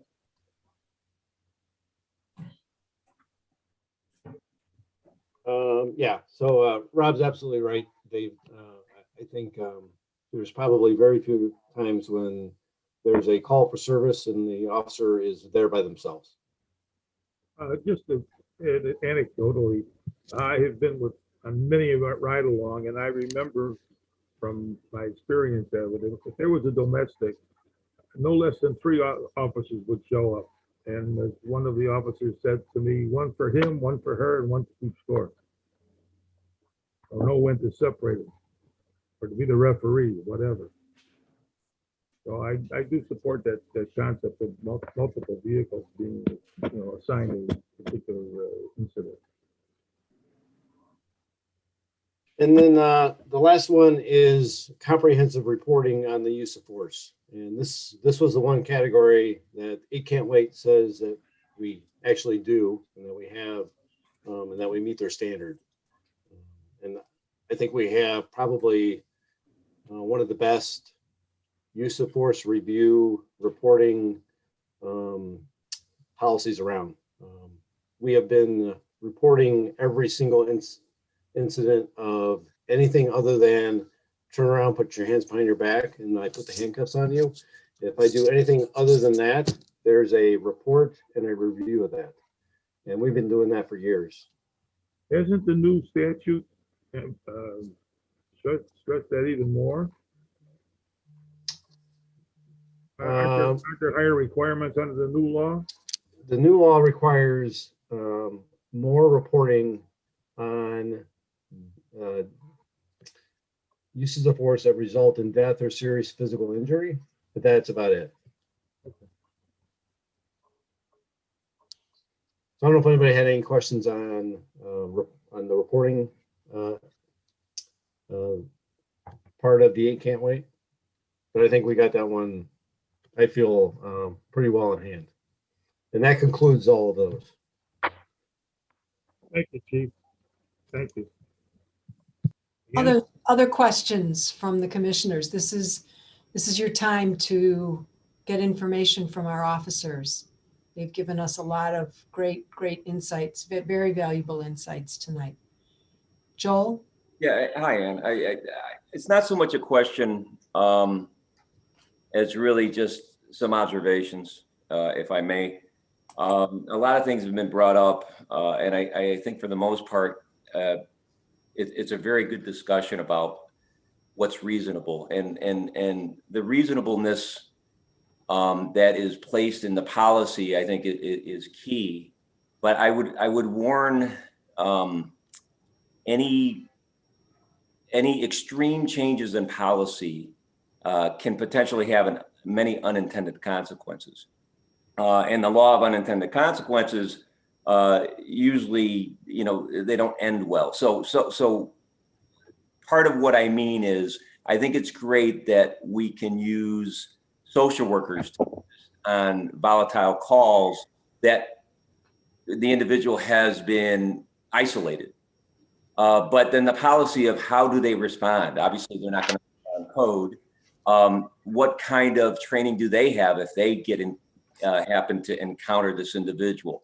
So what kind of protection is going to be provided by law enforcement while the social worker is talking to an individual? That's why a lot of these things should be rolled out slowly. And I think that's what you're doing. Trustee Sutker, you were talking about just looking at each part and moving forward on that. So I think that concept is great. I would just be careful in how we do it.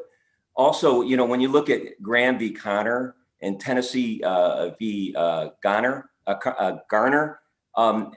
the Supreme Court has already detailed what reasonableness is, right? Reasonableness in deadly force, and then also reasonableness in an officer's action at the time of what's in that officer's mind when it happens. By placing, you know, certain things in the policy that, you know, not only may restrict in specifically by words, but also may restrict in the mental view of what's going on at that time. If an officer doesn't feel confident, and there's plenty of incidents where an officer may have been told, okay, that's a little bit excessive, you know, they get called out a lot on something, and then all of a sudden they hesitate. And that hesitation is what actually could cost somebody his or her life. So with that said, the seed I'd like to plant just for some reflection when you think about it. So when we try to put ourselves in the shoes of officers and what officers go through when they're trying to deal with a situation that is chaotic or volatile, and the decisions that officer has to make on whether or not to use a certain level of force. You should think about what if that officer had to use that force because you were the victim. So if you were the one that was being attacked by someone, would you be okay if you felt you were going to die if that officer put that individual in a chokehold? Would you feel okay if that individual had a knife above your head and was about to strike? Would you be okay with that officer pausing long enough to give a warning, give 2 warnings? Now, yes, if it's reasonable, I think that's reasonable. But I would just be careful to put in the policy without reviewing the unintended consequences of what could happen if it was you on the end of that violence and that officer is the only person there that could stop that at that moment. So just something to think about. And it's very, very difficult to put yourself in the shoes. I'm hearing these great questions. And what I'm realizing is, as an individual who has 29 years in law enforcement, I understand what they go through, but what I see in these questions are incredible because I'm listening to them. And there really is a lot to be learned by the community and what officers do. And that's why I think it's really important for us to get out as a community with law enforcement and see, you know, go through these shoot, don't shoot, go through these decision-making processes where you realize in the heat of the moment, it's not always that simple. And it's not always a black and white answer. You can't put a policy on every situation. So I would just caution us to really reflect on these things and look also at the history of our department. We have a pretty darn good department, and so that they do a lot of things that a lot of departments won't be doing in terms of training. And if you look at getting certified, so, and correct me, I ask the officers, correct me if I'm wrong, but if you get certified as a self-defense instructor, if something goes bad, the first one who's going to show up in court is the person who certifies you to say, yes, you did follow our certification. No, you did not. And then your policy is going to be there to say, yes, you did follow policy, or yes, or no, you did not. So the fact that we're trained and we're trained with credible organizations to show that's a great credit to our police department. And I think we should all be proud of them for that. So just really think about you in their shoes If something happened, would you want them to pause or would you want them to take action?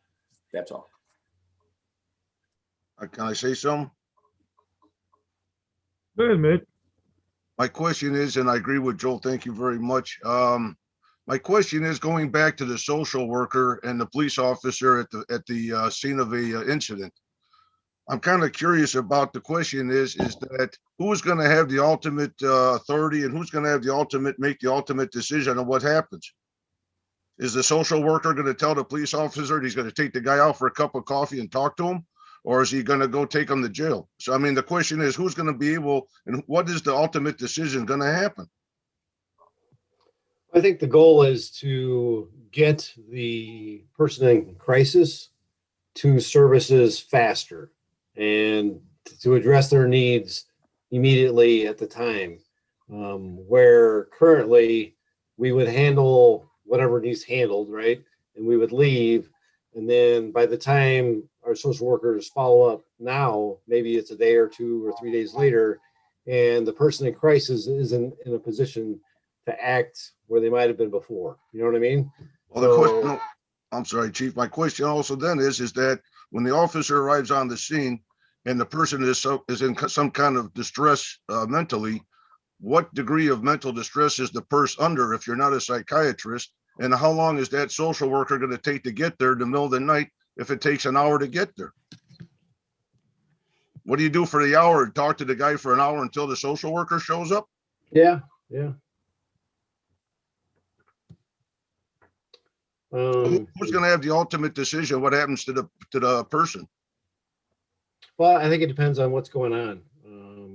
You know, if there's reasonable cause to believe that that person is a danger to themselves or others, you know, the police have the authority to involuntarily take them for a evaluation, right? Yeah, and the social worker doesn't have that authority. So we got to work together, right? And the fire department's going to be there as well because the person might have medical issues that need addressed and has nothing to do with, you know, mental health. So it's very much a team effort. And I think it really the scenario that's playing out is going to kind of decide or kind of dictate who's going to, you know, influence how that is ultimately resolved. And I got probably my last question. You mentioned earlier about the escalation of force. My question is, does every Skokie police officer have bean badge? Every vehicle does. They're in every vehicle, so yes. But every officer also has a taser. Thank you. Can I just follow up, Mitch, with the idea is for a mental health crisis to have the appropriate response and appropriate intervention, which would be a social worker. A social worker might be able to get the person to voluntarily go to the hospital without being involuntarily forced to by a police officer. So that's the bottom line of what it's for. It's to do the appropriate intervention for a mental health crisis. So if it's something that's a criminal event or not a mental health crisis, it wouldn't be approached by the social worker. Does that make sense? Yes, ma'am. Thank you. Okay. Ian? A question about the social worker. Oh, go ahead. Oh, I was just wondering, will people be able to request one? So like if you're a parent and you have like an adult child or like a child who is potentially having a mental health crisis, and would you be able to call the police and go, hello, I just, you know, don't know what to do in the situation. Can you send your social worker? I'm calling the police. Like, can they actually request a social worker come with the police at the same time? Or is it the police are responding to the call and then the police make the call whether or not to call the social worker later? I was just curious how, and I know it might look different in the pilot, but like as it rolls out and like potentially the community is more aware of it, like what sort of ability will community members have to like request this as a resource? Because I think, you know, if you're a parent or something, it might be a very scary thing.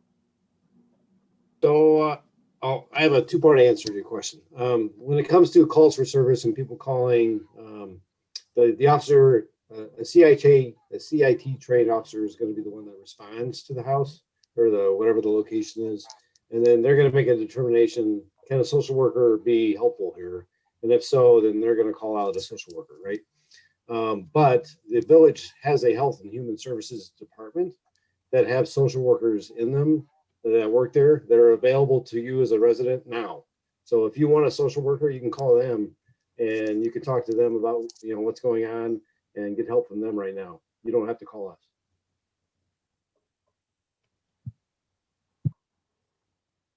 So I have a question. It's sort of a general question.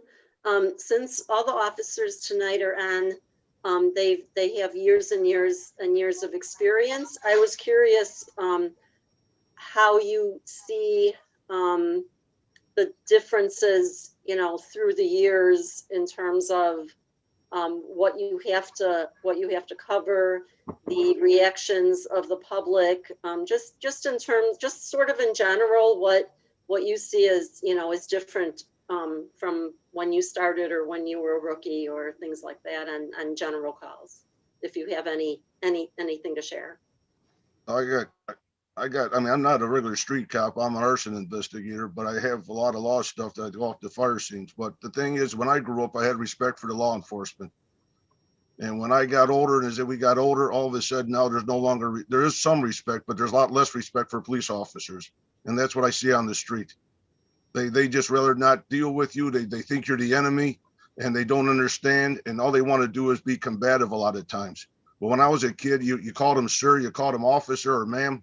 But I see there's a lot less respect for officers on the street. Mark, do you want to go first?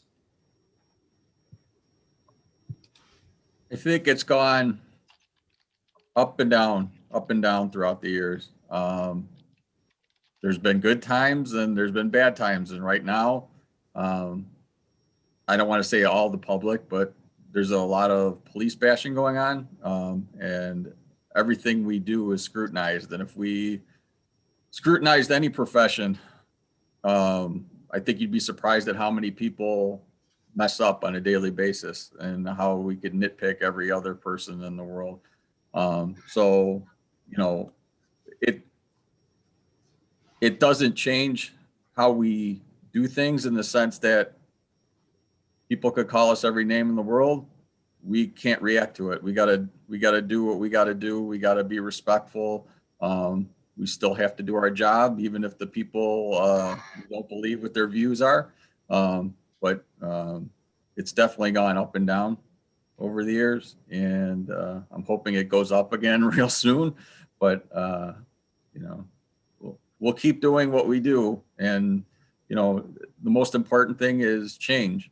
You know, we find something that doesn't work or that we could do better. And I think our department has done better than most police departments in the fact that we change very well and adapt and continue on doing the right thing. Mike?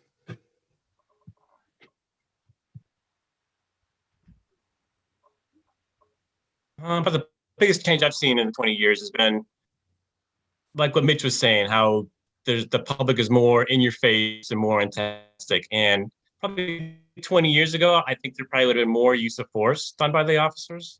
Whereas nowadays there's a lot more restraint and a lot more talking going on and not doing the use of force that I've seen when I first got on. I think that goes to a lot of the training. It goes to a lot of the reporting afterwards. They just officers rather talk out a situation rather than have to fight out a situation. So that's probably the biggest change I've seen. Rob, you want to go next?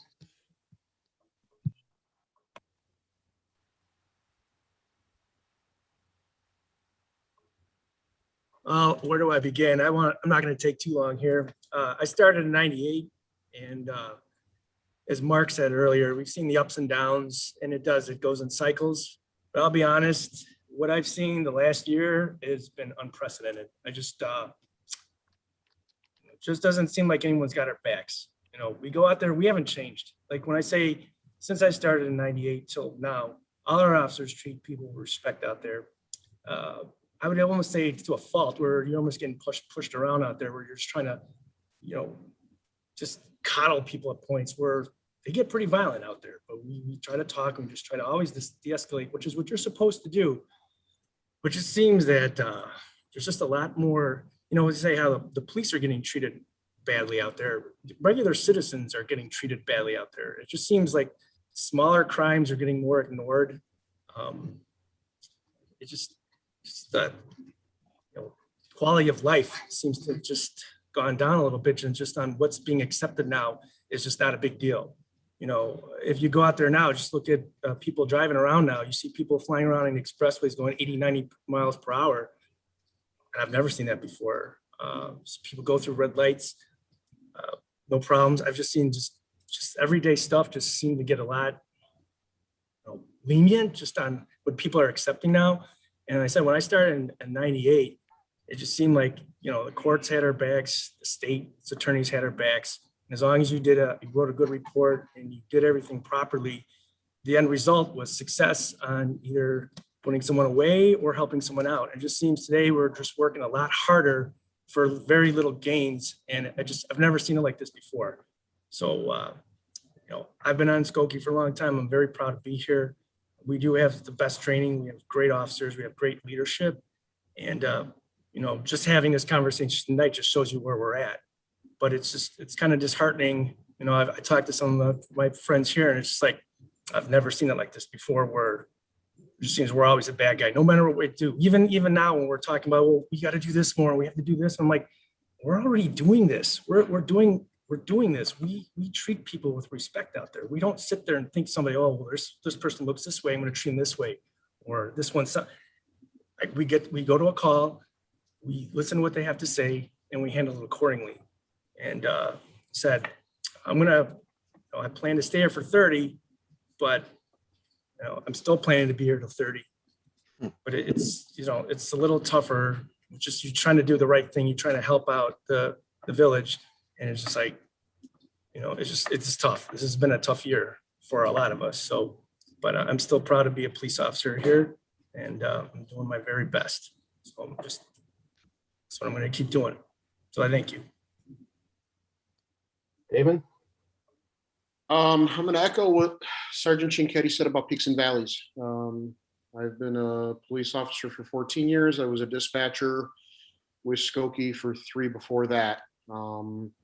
Definitely is peaks and valleys. I think the biggest shift that I have ever seen in my career, pre-George Floyd, during the COVID-19 pandemic, it probably was similar to the way law enforcement was viewed in the aftermath after 9/11. There was, it was unreal. The amount of thanks and people bringing in food to the police department, and the thank you cards and the letters, and people stopping you on the street and saying thank you, I've never seen that before. After what happened in Minneapolis, I've never seen a bigger pendulum swing ever. Not in my career, not in my life. And I am a Skokie kid. I grew up in Skokie.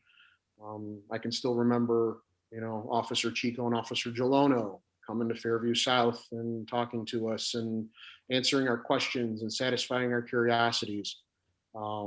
Unfortunately, we've gotten away from that a little bit. The schools don't view the police through the lens that they used to. Hopefully that changes. I'm going to echo Rob's statement. I would love to do 30 years, but the amount of challenge that's present on the street right now is unprecedented.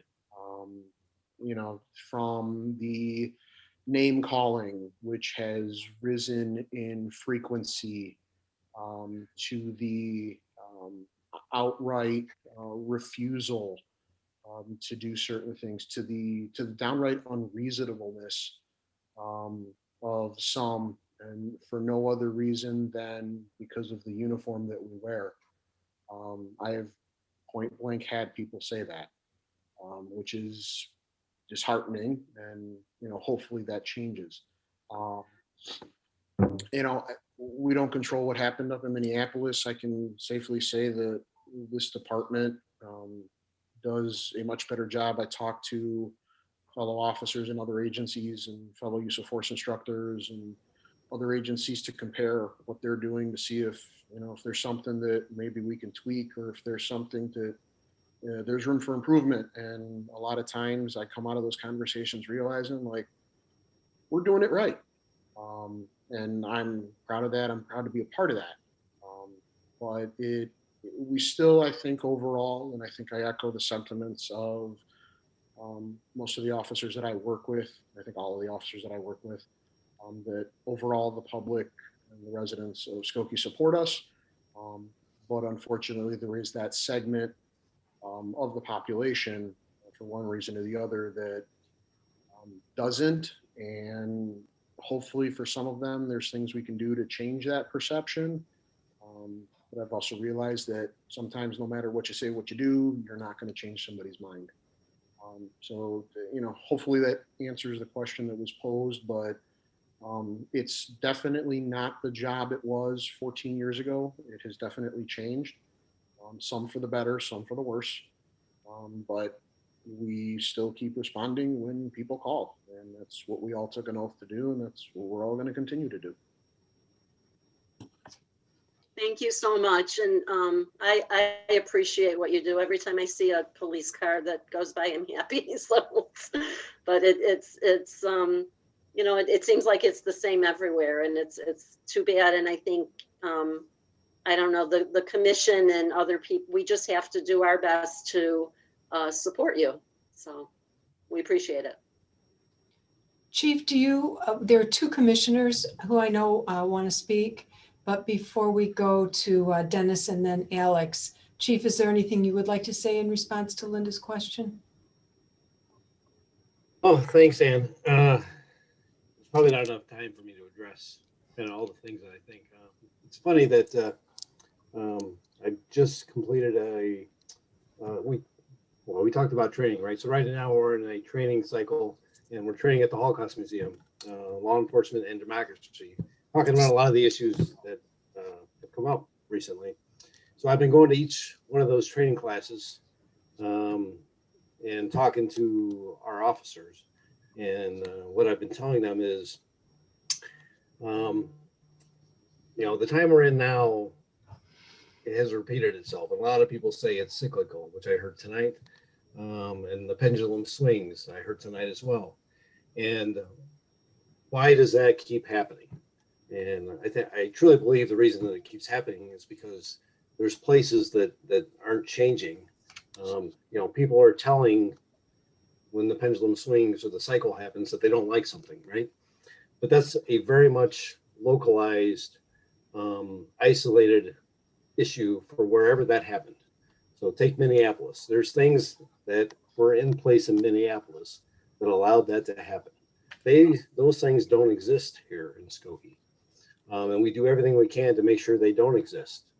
And the biggest change I've seen in my career is the effect of social media and the ability for people's voices to be heard and shared and spread, right? And I think that definitely has lended itself to the reaction that came out of Minneapolis. Not that that wasn't the proper reaction. I agree 100%. You won't find a policeman in our department that doesn't agree that that was wrong, right? But all we can do, which is what I've been telling the department, all we can do is make sure that we do everything proper and correct in Skokie to make sure that on that one day when we do everything right and it still ends up bad, right? That the community knows that that's an exception, and that we did everything humanly possible to make sure that doesn't happen. But the reality is violence is ugly, and violence sometimes is bad and ends badly. We have no control over it. The people we deal with make the determination on how things are going to end, unfortunately, and we do the best to make sure they end well, but we can't always do it. But we need to make sure, like I said, that the community knows we've invested everything we can to make sure as much as possible that they always turn out well. So that's our goal, that's our message, and you know, and we gotta, as much as we can, try not to let all the other stuff bother us, which is a tall order. Thank you, Chief. Dennis Rizzo, I'll give you the floor, and then Alex will go to you before we wrap up. Thanks, Ann. I just wanted to ask the officers that are on the call, you know, as we continue this process of reviewing the policy and potentially recommending changes, are there any things that you haven't expressed yet tonight that you really would like the commissioners to know? That, you know, maybe a particular change, if it's recommended or made, could have some unintended consequences that maybe we don't know about because we're not in your field. So it's just basically sort of opening the floor to you for you to tell us things that maybe we should be considering, and, you know, some things that you can maybe caution us on as we consider recommendations of changes.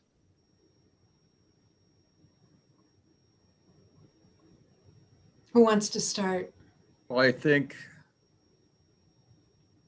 at least for my part, I think we've pretty much said a lot of what we wanted to say. I would caution that, and I think everybody on this call is very intelligent, so I don't think that's going to be an issue, but social media, everything that we constantly hear beaten to our head every day, I would take a step back and listen to what they're saying, because they say a lot of the same phrases over and over again.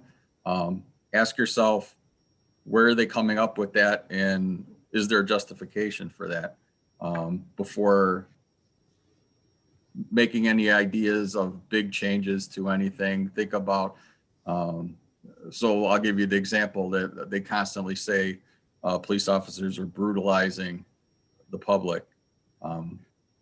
There's incidents of that in some of the civil unrest, but I'll ask specifics in some of the ones that were in the media besides the George Floyd, where's the brutalization happening? But it's a term that keeps getting used. So just don't listen to everything the media says as 100% truth, and, you know, take it into account, but still ask questions, which you guys have been doing today, and try to find out more information before making decisions, or even just statements to the public, because a lot of you have influence over the public. Some of the things that you say based on what you may hear might have harmful effects for us in our day-to-day operations as far as people listening to us. But thank you for asking a lot of questions, because I think a lot of people don't want to ask questions and don't want to know our point of view.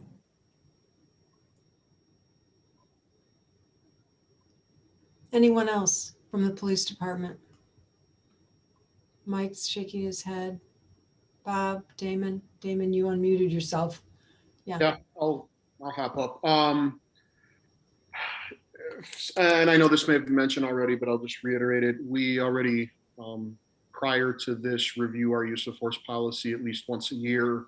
And in addition to that, whenever there's something, whether it's a change in case law or something that we identify that needs to be tweaked in the policy, we will bring that up through the chain of command to the chief's attention to get that change made. So that does take place.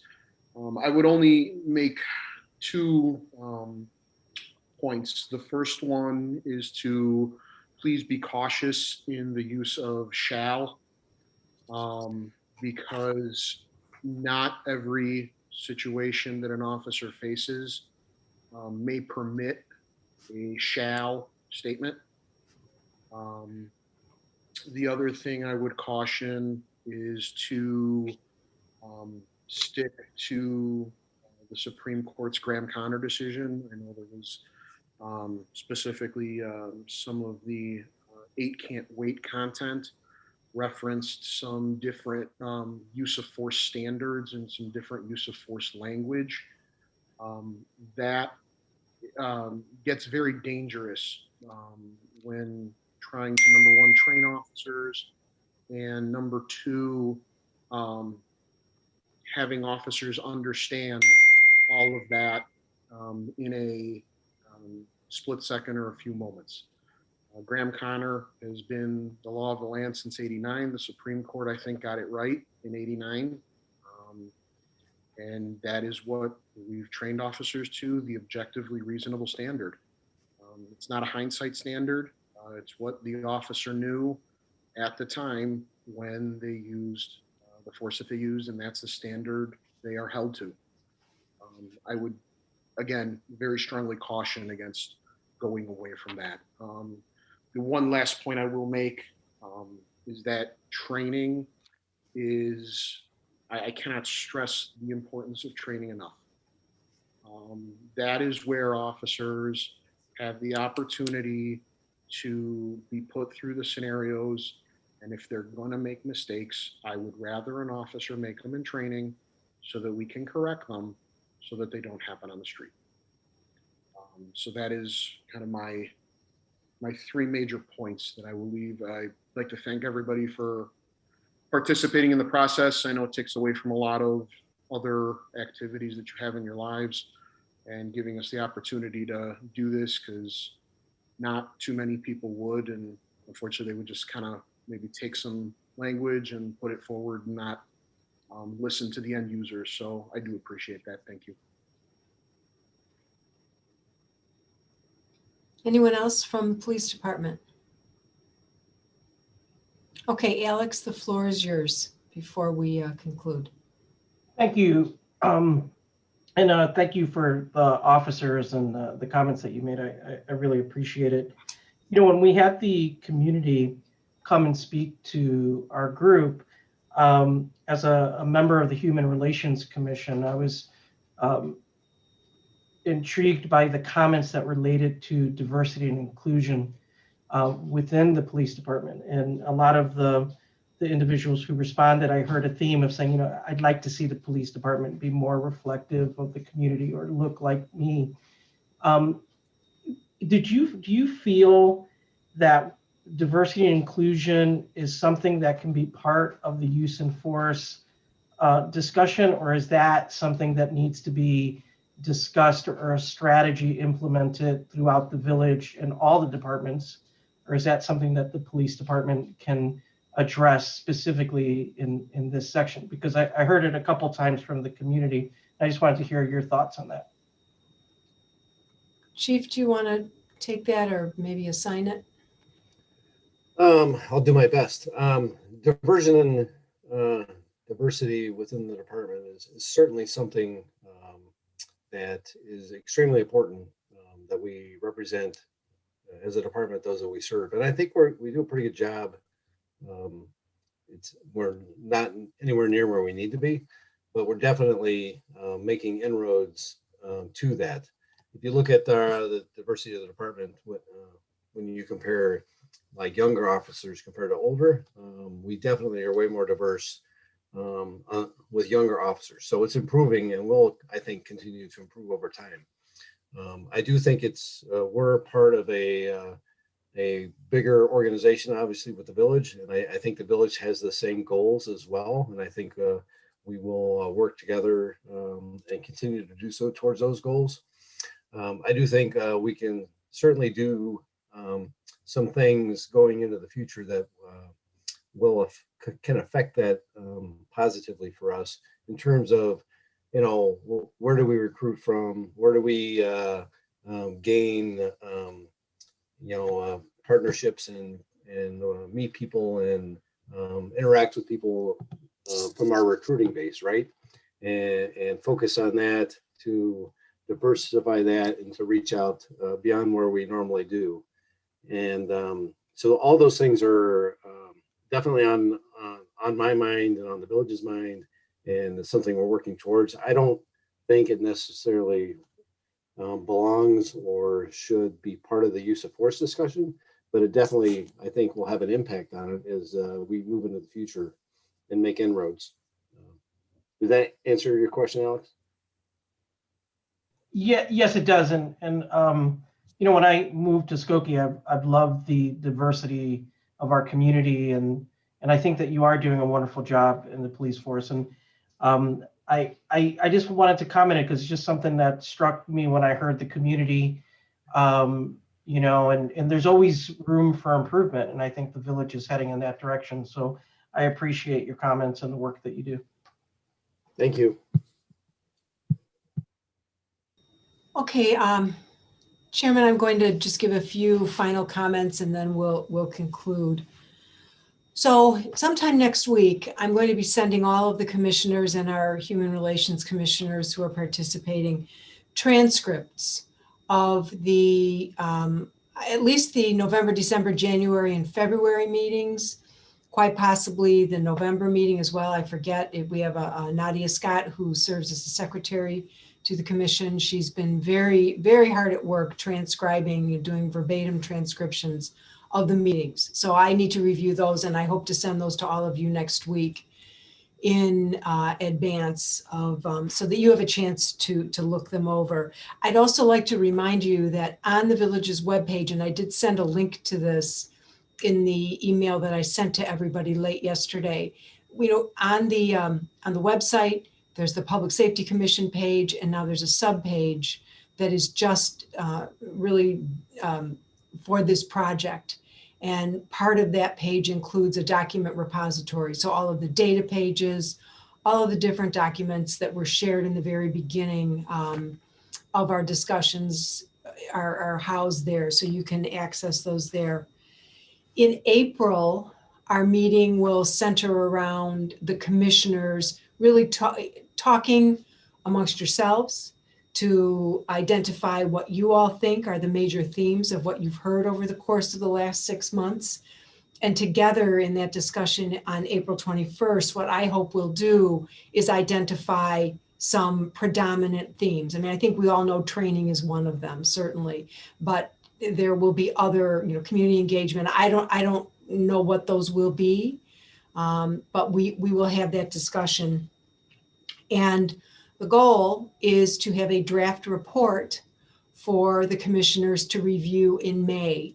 Now, between the April and May meetings, and the May meeting is on May 19th, there will likely be a small task force, a sub-task force of commissioners who I will ask to assist me in drafting the report. I'd like it to, certainly, in the end, it'll, come from my office, but I would, and Chief Baker will be an important part of that as well. But I'll look to a few of you to assist with that effort. And once that has been reviewed, if you'll recall, when this project first began in October, we promised that we would post a draft report on the village website for a period of at least 3 weeks for a community review and comment period. So that will take place. Originally, it was supposed to happen in May. It won't happen in May now. It'll happen in June. With the goal, I'll put you all on notice. I think we may need a special meeting in July. This commission normally is on hiatus during the summer, but we're going to make up for some lost time when we were all shut in during the early days of the pandemic. I think we're going to need a special meeting in July. And what I envision is that a draft or a final report of recommendations will be presented to the village board sometime in July as well. Maybe early August, but the goal is July. And if you look back at our original project timeline, that only puts us 1 month beyond what we had originally planned. The original intent was to make the presentation to the village board in June. So it'll be pushed to July, maybe the first village board meeting in August, which would be August 2nd, as I look at the calendar. Does anyone have any questions about the process from here out? I'll summarize this in an email to everyone next week when I send you those minutes and those transcriptions. And because there will be a lot of them, I might divide that into two different emails. Any questions? Okay, there being none, I'd like to really, there have been a lot of thank yous tonight all around, and I would like to thank my colleagues from the Skokie Police Department for participating. This was we've had some great discussions over the course of the last 6 months, and this certainly is one of those great discussions. So thanks to all of you for participating tonight, and I echo the commissioners' thanks for the work you do to keep our community safe each and every day. So thank you. I'd like to thank the commissioners again for your time this evening and on an ongoing basis. And with all of that said, I'd like to again thank my colleague Eric for being at the helm for all these months, and I'll miss him. And Samantha, as you can see, is right there. Samantha's been in training tonight, and Samantha will be assisting us going forward. So Chairman Patalis, I will turn the meeting back over to you. Thank you for the brief moment to announce that we are now going to be adjourning. We will adjourn till our next meeting, or unless anybody gets a special call, we'll find out. Thank you, Ann. Thank you, Chief. Especially thanks to the officers who came tonight. I was very appreciative of that, and we'll see you now next month. Thanks, everybody. Thank you all. Thanks, Bye. everybody. Thank you, everyone. Good night, everyone.